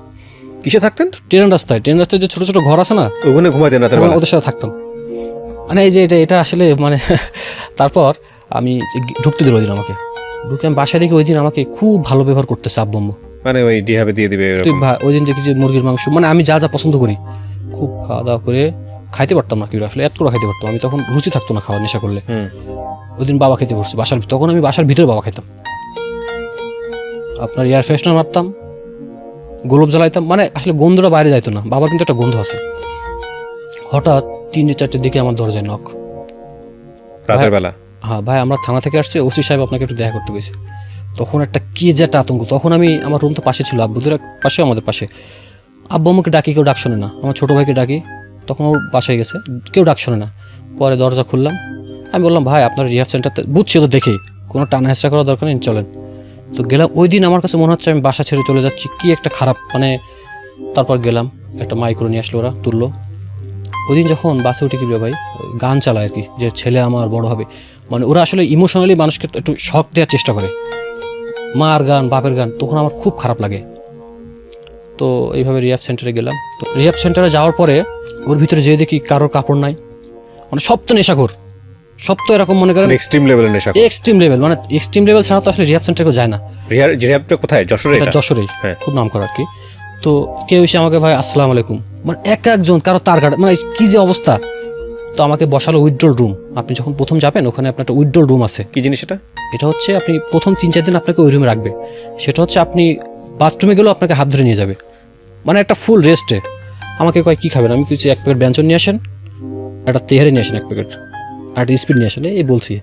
তো কিছুক্ষণ পরে দেখি আমার আসলো 1 প্লেট মোটা চালের, 1 প্লেট ভাত, অল্প একটু ডাল। দেখেন আমি কিন্তু ছোটোবেলা থেকে কোনো কষ্ট করিনি কখনোই, টাকা পয়সা বাড়ি থেকে বা খাওয়া দাওয়া এই ধরনের কোনো কষ্ট কখনো পড়িনি। ওই দিন জীবনটা বুঝলাম আসলে। তো আমি এসব খাই না, আপনি সবই খাবেন, এর থেকে আরও খারাপ খাবারও খাইতে বাধ্য হবেন। তো দেখি পাশে একজনের জানলায় ঝুলে রাখছে, কারণ এইসব পরিস্থিতি দেখে আমি আসলে জোর করে খাইছি, কারণ মানে জানলায় ঝুলে রাখছে বাইন্দা, মানে পাগলামি করলে মার কোনো কথা নেই। যদি আপনি সুস্থ ভালো থাকেন, আপনি যদি ওদেরকে সাপোর্ট করেন কোনো প্রবলেম নেই, আপনি সুস্থ থাকবেন। উল্টাপাল্টা কিছু করলেই মার। এখন যদি আপনি যে চিল্লাচিল্লি করেন, কারোর সাথে গায়ে হাত দেন বা টর্চার করেন, তখন তো আপনাকে হয় কি একটু এক্সট্রিম লেভেলের সাইকো ব্যাপারগুলো চলে। সাইকো ছিল ওই সময় 3-4টা ছিল সাইকো, ফুল সাইকো। এই ড্রাগ না পেয়ে কেউ সারাদিন ভাষণ দিত, মনে করেন একজন সারাদিন ভাষণ দিত না, কিন্তু সাইকো হলে তো অন্য ট্রিটমেন্ট হওয়ার কথা, কারণ আসলে ড্রাগ না পেয়ে এরকম হয়ে যাচ্ছে নাকি? এটা আসলে নেশা করতে করতে এরকম হয়ে গেছে। এবং ওখানে এমন পেশেন্টও ছিল কি ভাই, যারা পাবনা পাগলাগড় থেকে আসছে। ওকে, আমরা এখান থেকে বিরতিতে যাব প্রিয় শ্রোতা, ছোট্ট একটা ব্রেক। আপনারা শুনছেন ঢাকা FM 90.4, আমি আরজে কিবরিয়া আপনার সঙ্গে রয়েছি। বাড়িয়ে গেস্টের কাছে আবারও ফিরতে চাই। ওকে, আমরা যেখানটায় ছিলাম তারপর তো ওখানে খাওয়া দাওয়ার মান ছিল, আমি খুব সম্মান দেখে কই যে সেন্টারের যারা ডিরেক্টর আছে, এটা আসলে আমি খারাপের জন্য করছি না। রিহাব সম্পর্কে আমার এখানে এসে আজ পর্যন্ত ভালো কেউ কোনো কথা বলে নাই, আমি আপনি বলতে পারেন। কিন্তু রিহাব ভালো বলতে ওরা কিন্তু খুব আপনার ভালো ভালো কাউন্সিলিং করে, ওদের ডেফিনেটলি ওখানে কিন্তু রেজাল্ট আসে, রেজাল্ট কিন্তু আসে। খাবার মানটা একটু খারাপ, এটা আসলে ওদের কিছু ব্যারিয়ার্স আছে, টাকা বা এত রুম ভাড়া। 500 গ্রাম ডাল পাক করতো আমাদের জন্য, 60 জন মতো ছিলাম, 2 বার খাইতাম, চিন্তা করেন এবার। হাফ কেজি ডাল দিয়ে, হাফ কেজি, ওর ভিতরে আলু দিত, ছোট ছোট আলু পিস করে দিত, আর মোটা চালের ভাত। সপ্তাহে একদিন মাংস দিত, আমার মনে পড়ে, 1 পিস মাংস 1 বাটি ঝোল। কি যে ভালো লাগতো কি ভাই ওই দিন, মনে হচ্ছে। অথচ আমি কিন্তু দেখেন মানে আমার কোথাকার ছেলে হ্যাঁ। কি অবস্থায় ছিল তাকে, এটাই ঠিক, মানে একদম জিরো থেকে স্টার্ট করা আবার নতুন করে। হ্যাঁ, তো এইভাবে করতে করতে আমি আসলে ওখানে একটু মানাইনি নিজেরে। আমি আপনার কি তখন ড্রপ আউট হয়ে গেছে, অনার্স পাস করে ফেলেছেন নাকি? না, তখন তো বিবিএ শেষ আমার, বিবিএ শেষ, এমবিএ করা হয় না? এমবিএ আমি আর করিই না পরে। আচ্ছা, তারপর তারপর ওখানে গেলাম, ওই যে চলতে চলতে ওখানে কাজ থাকতো আপনার, এক একদিন এক একটা কাজ করতো। কোনোদিন ছিল আছে বেড বিছানা, যত লোক আছে সবার বেড বিছানা করতে হবে। কোনোদিন ছিল থালাবাটি, যত থালাবাটি আছে ওখানে কিন্তু এক্সট্রা কোনো বুয়া নাই, সব আপনাকে করতে হবে, নিজেদের মধ্যে করতে হয়। তো এত খারাপ লাগতো, আমি লাত্তি মেরে ভেঙে ফেলি। এই যে ট্যাব আছে না, ট্যাব লাত্তি মেরে ভেঙে দিই। জানলা এরকম কোনো জানলা খোলা যাইতো না। আমি 3 মাসে কোনোদিন আলো বাতাস দেখি নাই, এবার বোঝেন আপনি। ভীতি মানে আমি দেখছি একজনের জানলা ঝুলাই রাখছে, একজনের গামছাতে পিটোচ্ছে, কারোর মুরগি বানায় ফেলাই রাখছে, মানে যে হাতের পাশ দিয়ে হাত দিয়ে। তো যাই হোক, আমি তখন লাত্তি মেরে ভেঙে ফেলি, তখন আমাকে শাস্তি দেয় আর কি, এরকম 2 হাতের আম দিয়ে 1 পা উঁচু করে, অনেক খুব কষ্ট হয়। তখন আমি চিন্তা করলাম ডিরেক্টরের সাথে আমার একটু কথা বলতে হবে। তাই আমি বললাম যে ভাই আপনার সাথে আমি 5 মিনিট কথা বলবো। রিহাবের ডিরেক্টর, উনি আমাকে খুব এখনও কথা হয়, খুব করে। তো আমি বললাম যে ভাই, আমি একটু নিজেরে জাহিল করলাম তার কাছে। আমি ভাই, এখানে যারা আসছে সবাই কিন্তু এক লেভেলের না, আমার এখানে খুব কষ্ট হয়। আমি প্রাইভেট ভার্সিটি থেকে বিবিএ করছি, আমি নাটক লাইনে কাজ করছি, ফেসবুকে ঢোকেন আমার ছবি টবি দেখেন। তো দেখার পরে ওই লোকের নাটকে খুব একটা আগ্রহ ছিল, নাটক করা। মানে আমাকে আসলে তো নিজের সুবিধার জন্য এটা করতে হয়েছে। তারপর আমি বললাম যে ভাই, আমি বের হইতে আবার নাটকের কাজ টাজ করবো। হ্যাঁ, তখন ইচ্ছা ছিল আসলে। তো বললো ভাই ঠিক আছে। তখন থেকে আমার আসলে একটু এক্সট্রা কেয়ার ছিল ওখানে, ওকে, পানিশমেন্টটা ছিল না। তখন আমি আস্তে আস্তে নিজেরও মানায় নিলাম, ওখানে গ্রুপ লিডার হয়ে গেলাম। আচ্ছা, আমি গ্রুপ লিডার। আর ওখানে তো সব মূর্খ টুর্খ ছিল অনেকে, বা ব্রেন, আমার কিন্তু এইভাবে ব্রেন ক্লাবস হয়নি ভাই, ওকে, ব্রেন ক্লাবস হয়নি আমার কখনোই। তারপর আমি ওখান থেকে শেষ করে ওদের সাথে সম্পর্ক ভালো হয়ে গেলো, শেষ হলো 3 মাস। এর ভিতরে আমার দেখতে গেল আব্বু আম্মু। আমি ওই দিনই বললাম, 1 মাসের পর দেখতে গেছিলো যে মোবাইলে, আমার ছোটো ভাইয়ের মোবাইলে আমার মেয়ের ছবি দেখাচ্ছে। আমি ছবি দেখা না, এখানে লিখছি যে আমাকে নিয়ে যাও, এখানে অনেক কষ্ট হয়, বুঝছেন। পরে যখন আমি ভিতরে ঢুকছি, কয় কি লিখছিলেন আপনি? মানে ওরা আসলে এমন ট্যালেন্ট কিবরে ভাই, ওরা তো নেশাখদ্দিন নিয়ে কাজ করে, ওদের একটা আইডিয়া আছে। তো যখন মেয়েকে আমি প্রথম দেখি কিবরে ভাই, আমি যে বাবা হয়েছি এই ফিলিংসটা আমার আসতে শুরু করে যখন আমি সুস্থ হতে থাকি, যখন রিহাব সেন্টারের ভিতরে। যখন মেয়েটা দেখে মেয়েটা মানে সেন্টার নিয়ে যাই, আমি কোলে নিয়ে, আমি কোল থেকে আর নামাচ্ছিলাম না, আম্মুকায় দে, আর মানে ওখান থেকে বলছে আর সময় নাই, আমি দিচ্ছি না, কাঁদছি আমি জোরে জোরে। তখন ওখানে একটা ব্যাপার ছিল যে শেয়ারিং করতে হতো কিবরে ভাই, যে আপনার জীবনে, এখানে যেমন শেয়ারিং করছি আমি, ওখানে একটা পার্ট ছিল শেয়ারিং, আপনার জীবনে কীভাবে আসলেন কি সব বলতো, আমার কাঁদতাম আমি। ওখানে আসলে নিজের ভুলগুলো বোঝা যায় কিবরে ভাই, যখন আপনি আপনার নিজের ঘটনাগুলো শেয়ার করবেন, আপনি কিন্তু বুঝতে পারবেন, আপনার একটা চলে আসবে। তো এরপর 3 মাস পার হয়ে যায়, আমাকে গাড়ি নিয়ে আসে, আমার ছুটি হয়। সেন্টারে সবাই কাউন্সিলিং করে দেয়, মানে ওখানে ব্যাপার থাকে যে আপনি যেখানে নেশা করতেন ওই এরিয়াতে আপনি যেতে পারবেন না, আপনি যাদের সাথে নেশা করতেন তাদের সামনে যেতে পারবেন না, মিশবেন না কখনো, স্পিড খাবেন না। ওর ভিতরে সিগারেট দিত 10 টাকা করে, শেক সিগারেট। তো আমি আসলে এত নেশা করে ওখানে সিগারেট খাইতে পারতাম না, 2-3টা খেয়ে বাকি দিয়ে দিতাম। তো বললো, আমার আম্মুকে বলে দিল আপনি বাসায় ওকে সিগারেট দিবেন, 10 টাকা করে সিগারেট খাবে, কোনো সমস্যা নেই। ওই একই আম্মু সিগারেট এনে দিত। তারপর যখন আমি প্রথম বাসায় আসি, আমার আব্বু, তখন মনে আছে আমাকে জড়ায় ধরে আর কি, মানে ফুল একদম যে জড়ায় দানা, মানে যে সে কি করবে। আমার আব্বু কিন্তু এখানে রাজি ছিল না কিবরে ভাই, দেখেন ভালোবাসাটা কতদূর দিতে না, কখন অনেক শাস্তি, খাওয়া দাওয়া খারাপ। আমার আম্মু নিপা 2জন মিলে টাকা ম্যানেজ করে, এটা 50,000 টাকার খরচ আছে, তারা টাকা দিয়েছে। আমার আব্বু একটাও দিইনি, কিন্তু পরে আমি বেরোনোর পরে ওই টাকা শোধ করছে আর কি। আমাকে জড়ায় ধরে, আমার ওই দিন খুব খারাপ লাগে কিবরে ভাই, যে আমি আসলে কি করছি, আর আমার বাপ মা কী করছে। আমার মেয়েটা আমার যখন কোলে দেয় আমার আব্বু, আসলে বাবা হওয়ার যে কী অনুভূতি আমি কিন্তু কখনোই বুঝতে পারিনি কিবরে ভাই, মানে ভালো লাগছে, কিন্তু নেশা করার অবস্থায় কিন্তু ওইভাবে আপনার ইমোশনটা কাজ করে না। আমার দিকে অনেকক্ষণ তাকায় ছিল আমার মেয়ে, এবং আমার মেয়ে প্রথম ডাক শিখছে আব্বু, ওই দিনও আব্বু আব্বু করছে, ছোটো তখন তো বলতে পারে না কথা। তো আমি জানি না ও শুনছে কিনা, যেহেতু বাচ্চারা ছোটোবেলায় ফেরেস্তা থাকে। আমি ওই দিন ওকে বলছিলাম যে আম্মু আমি জীবনে কখনো আর নেশা করবো না। তারপর বাসায় থাকলাম, তখন আমার খুব একটা খাওয়ার আগ্রহ ছিল কিবরে ভাই, গোশ মাছ ডিম, মানে যে না খেয়ে থাকতে থাকতে আমি একটু ফ্যাকাশে হয়ে গেছিলাম, খুব খাইতে মন চাইতো, প্রচুর খাইতাম। যা বলতো, আমি যদি বলতাম আমি তরমুজ খাবো এখন, আমার রাত 12টার সময় আব্বু তরমুজ নিয়ে আসতো। আমি যদি বলতাম এখন আমার আমসত্ত্বা, আমার মনে পড়ে আমসত্ত্বা খাইতে মন চাই, রাত 11:30টার সময় আব্বু কইতে খুঁজে নিয়েছে আমসত্ত্বা। এরকম অনেক ঘটনা আছে। তারপর ওই যে বাসাতে এভাবে থাকলাম, তো ভালোই যাচ্ছে। তখন আমার আসলে এক ভাই আসে কইলো যে আমার ফুফাতো ভাই, ও তখন আমার মেয়েটাকে আমি খুব বুকের ভিতরে জড়ায় রাখতাম। কিরে ভাই, আমি রাত্রে সারা রাত ওর মানে বুকের ভিতরে জড়ায় রাখতাম, ওকে গোসল করাই দিতাম, খাওয়াই দিতাম। মানে আমার আসলে মনে হয়েছে আমি খুব অপরাধী আমার মেয়ের কাছে। যখন সে হয় তাকে আমি কোনো টেক কেয়ার করতে পারিনি আসলে। তো ওই সময় আসলে বাবা হওয়ার যে অনুভূতিটা ওই সময় আমি বুঝি, এবং ও আমার খুব ভক্ত হয়ে যায়। ওর আম্মুর কাছে ঘুমাইতো না, আমার কাছে ঘুমাইতো, এবং দেখতেও আমার মতো হয় আর কি, টানটা একটু বেশি ছিল। এবং তখন বাসায় মোটামুটি ফ্রেশ, তখন টাকা পয়সা আমি নিই না বাড়ির থেকে, ইচ্ছা করে দিলেও নিই না আমি। তখন শ্বশুরবাড়িও মাঝে মধ্যে যাই, মানে তখন একটা খুব স্বাভাবিক আর কি, সুস্থতা হয়েছে এই মানে এইভাবে চলতাম আর কি। তো এক ফুফাতো ভাই আসে কইলো যে মামু, আমার আব্বুর তখন তো গ্রামও আর কি, যে মামা আপনি ওকে চাকরিতে দেন, একটা প্রাইভেট কোম্পানিতে চাকরিতে দেন, তাহলে জীবন সম্পর্কে ওর আরও আইডিয়া হবে। আপনি এখন ব্যবসা দিয়েন না, ও কিন্তু আবার স্লিপ করতে পারে। তো আমি তখন, আমার ভাই ছিল আকিজ, তখন আকিজ ছিল, তখন একটা এরিয়ার হেড ছিল উনি, আর হেড অফিসে আরও লোকজন ছিল আমার আর কি। তখন আমি তো ভাই বাজিতে গেছি অনেক লোকজন, তো আমার আসলে ওইভাবে একটু এক্সট্রা কেয়ার ছিল। আমার পোস্টিং তখন হলো আমার নারায়ণগঞ্জ, আপনার রূপগঞ্জ থেকে আরও ভিতরে, অ্যাকাউন্টেন্ট। তখন 20,000 টাকা বেতন। তখন আসলে টাকা 20,000 টাকা এনাফ ছিল আমার জন্য। তখন আমি 2-3 মাস থাকি, তারপর একটা বাসা নিই, সুন্দর করে সাজাই বাসাটা, অনেক সুন্দর একটা বাসা নিই, 7,000 টাকা। ওটা তো একটা গ্রাম এলাকা, 7,000 টাকা মানে অনেক সুন্দর একটা বাসা, খাট, টিভি, ফ্রিজ সব কিছু গোছানো হয়। তখন নিপা আসে, তখন আসলে ভালোবাসাটা অনেক মানে আবার সেই ইন্টার লাইফের মতো শুরু হয় আর কি, পরিপূর্ণ ভালোবাসা আর কি। ঘুরতে যাইতাম প্রতি শুক্রবারে, বা ওর ম্যারেজ ডেতে আমি ওই যে 2টা রুম ছিল, তো এক রুমে বলতাম তুমি রুম থেকে বেরোবে না, সারা রুমে ক্যান্ডেল জ্বালায় রাখতাম। মানে এই যে অনুভূতিগুলো তখন কাজ করতো, ভালোবাসার যে ল্যাকিংসগুলো ছিল ওইগুলো আমি ওই সময় সব স্বয়ং সম্পূর্ণ করে দিতে থাকি। মানে তার কোনো কিছু চাপাত আমি অপূর্ণ রাখিনি কিবিরা ভাই। মানে ও ওই সময় 7-8 হাজার টাকা বাড়ি থেকে নিত, ঘর ভাড়া পাইতো বললাম যে আপনাকে, আর আমার 20, তারপরে প্রায় 30,000 টাকা, 7,000 টাকা ঘর ভাড়া। আমার তো তখন বাসায় কোনো টাকাই দেওয়া লাগে না। আমি আজব দিয়ে আমার বাসায়, আমার বাপ কখনো আমার কাছে টাকা চাইনি, তো বাসা থেকে আরও চাউল পাঠাতো, চাউল মাছ এগুলো সব পাঠাই দিত, তো সুন্দরভাবে চলতো। ও এর মধ্যে একটা কথা একটু পিছনে ফেলে আসছি, আমি কিন্তু নেশা করা অবস্থায় আমি কিন্তু আমার যে শ্বশুরবাড়ি থেকে যে আংটি চেন সব বিক্রি করে দিয়েছি আমি, সব বুঝতেই পারছি, সব শেষ করে দিয়েছি। তো যাই হোক, তো ওখানে থাকলাম। ওখানে যে দেখেন আমি 20,000 টাকার জন্য সকাল 7টা থেকে রাত 10টা পর্যন্ত অফিস, 1 ঘন্টা লাঞ্চ টাইম, তারপর আমি সুখে ছিলাম। অফিসে সবাই সাথে সম্পর্ক ভালো হলো, কাজের প্রতি কাজ দেখে সবাই খুশি হলো। এবার চলতে চলতে তখন আমি বললাম যে আমি চাকরি ভালো লাগে না, সুখে আছি কিন্তু আমি, হ্যাঁ। তারপর আমার কাছে মনে হলো যে এই অল্প টাকার জন্য চাকরি করব, কি করতে, বা বাসায় যাই, এখন তো ভালো হয়ে গেছি। তোমার আব্বু বললো, খুব ম্যাচিউর একটা অ্যান্সার দিল যে তোমাকে এখনও আমি দেখতেছি, আরও 2-1 বছর করো। তো করতেছি, বাসায় ইচ্ছা হলে টাকা দিয়ে 2-1 হাজার, তখন আমি খুব ভালো চলি আর কি, তখন কিছু টাকা পয়সাও জমে কিবরে ভাই। তো আকিজে ছিলাম তখন কিন্তু আসলে একটা দেখেন ভাগ্যটা মানুষের কীভাবে ভালো হয়।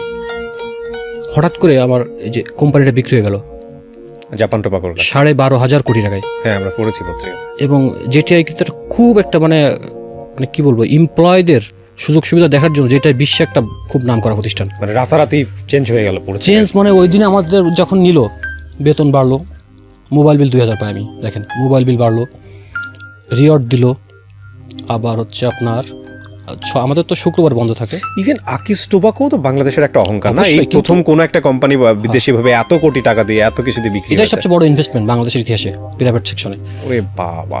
তো ওই সময় আসলে আমাদের ড্রেস আসলো, গেট আপ চেঞ্জ হলো, স্যালারি বাড়লো, আপনার ছুটির দিন সরকারি শুক্রবার ছাড়া আমাদের কোনো ছুটি ছিল না আসলে, সিগারেট কোম্পানি তো তখন ছুটির দিনে ডিউটি করলে আমরা ডবল পাইতাম বেতন, সব মিলায় তখন আমি একটা হেলদি একটা অ্যামাউন্ট পাইতাম। তখন আমার পোস্টিং হলো আপনার যে এখন যেখানে আছি মাতোয়াইল ড্যামরা, তো ওখানে বাসা নিলাম, 10,000 টাকা ফ্ল্যাট ভাড়া। তখন এই যে আপনার মৌচাক চিটাগাং রোডের আগে, তখন সম্পর্কটা আসলে অনেক ভালো নিপার সাথে। তখন আমি আসলে খুবই মানে ভালো থাকতে শুরু করলাম আর কি, সুযোগ সুবিধা বলেন সব দেখতে, অফিস টাইম কমলো। তখন এই যে কিছু টাকা পয়সাও জমানো শুরু করলাম। তখন একটু ভবিষ্যতের কথা চিন্তা হলো যে ভবিষ্যতে কিছু প্রয়োজন আমার করার। তখন নিপা বললো ডিপিএস করো, মানে তখন একটা যে ম্যাচিউর সংসার হয়ে গেছে আমাদের। তখন আব্বু আম্মু সব ভালো। তখন একটা পর্যায়ে আমার আব্বু আমাকে কয় যে তুমি চাকরি ছেড়ে দাও, ব্যবসা করো, কিন্তু আমি এখন ছাড়তে চাই না কিবরিয়া ভাই। মানে ব্যাপারটা দেখেন, যখন আকিজে ছিলাম তখন কিন্তু আমি ছাড়তে চাইতাম এবং ছেড়ে দিব এরকম চিন্তা ভাবনা। এখন দেখেন আমার পিএফ কার্ড, আমার কিন্তু টোটাল হেলথ ইন্স্যুরেন্স ফ্যামিলির সব ফ্রি। আমি যে আমার কাছে আসছি, আমার 9,000 টাকা ঢুকছে আর কি হেলথের জন্য। আমি কিন্তু এই যে নেশা করার কারণে আমি সব কিছু চেক করি কিছুদিন পর পর, বিকজ অফ আমার একটা ভয় কাজ করে যে আমার কিডনি হার্ট ঠিক আছে কিনা। কিন্তু আসলে আজ পর্যন্ত কোনো ডাক্তার কোনোদিন কইনি যে কোনো সমস্যা, এটা একটা আল্লাহর অশেষ রহমত যে আমি এখনো সুস্থ আছি।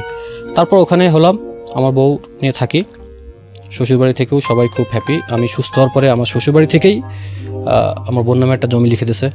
মানে এখন সবাই আসলে দিতে চাই যে ভালো হয়ে গেছে। এবং আমি এই যে গতবার বাড়ি গেলাম করোনার আগ মুহূর্তে, আব্বুকে বললাম যে আমি 2-3 লাখ টাকা জমাইছি, আমার একটা এগ্রো ফার্ম দেওয়ার খুব ইচ্ছা ছিল, আমি যে এর আগে ছিল আমাদের এটা। তো আব্বু কাছে ঠিক আছে আমি 7-8 লাখ টাকা দিব, তুমি করোনার পরে শুরু করো চাকরি। আমি বললাম চাকরি আমি করব, কিন্তু ব্যবসাটা থাকবে এলাকায় লোকজন। তো এখন টোটালি হ্যাপি, ভালো আছি। আর এই যে কোম্পানিতে আশা করি যদি থাকতে পারি আমি, আমার আলহামদুলিল্লাহ, একটা হিউজ একটা পিএফ কার্ডে তো হিউজ একটা সুবিধা আসবে এবং আমার প্রমোশনেরও মানে প্রভিডেন্ট ফান্ড আর আমার প্রমোশনেরও একটা ইয়ে হয়ে গেছে, শুধু করোনার জন্য আটকে আছে আর কি। সব মিলায়ে আমি এখন করোনার পরিস্থিতির সময় আপনারা কি স্যালারি টেলারি সব কিছু করতে পেরেছেন? একদম নট অনলি স্যালারি, আমাদের আরও এক্সট্রা দিছে টাকা, যে এই যে ডিউটি কোর্সের ভিতরে এটার জন্য এক্সট্রা দিছে, বোনাস টোনাস কিন্তু অলরেডি মানে দিয়ে দিছে। বাবা। এবং ডিউটিটা কমে গেছে, এখন একটু ডিউটি কম, 2টার ভিতরে কলেজ হয়ে যায়। তো এইভাবে মোটামুটি এখন ভালো আছি সব কিছু মিলায়, আলহামদুলিল্লাহ। আপনি এই গল্পটা কেন বললেন? আপনাকে প্রশ্নটা করি, আমার তো একটা উপলব্ধি আছে, সেটা আমি পরে বলি। কীভাবে আমার যেটা মনে হয় আর কি, আমি নিজে নিজে ভাবতাম আসলে, আমার মনে হয় যে দেখেন আমি যদি 40 বছর পরে যে ভালো হইতাম, আমি কিন্তু কিছু করতে পারতাম না। আমার পরিচিত একজন আছে যে 40 বছর পরে যে ভালো হয়েছে, কিন্তু সে এখন চার দোকানদারি করে। আমি 27 বছর বয়সে ভালো হয়েছি। 40 পরে গিয়ে আসলে ওইভাবে আর ইয়ে করা ইম্পসিবল, এটা করা যায় না।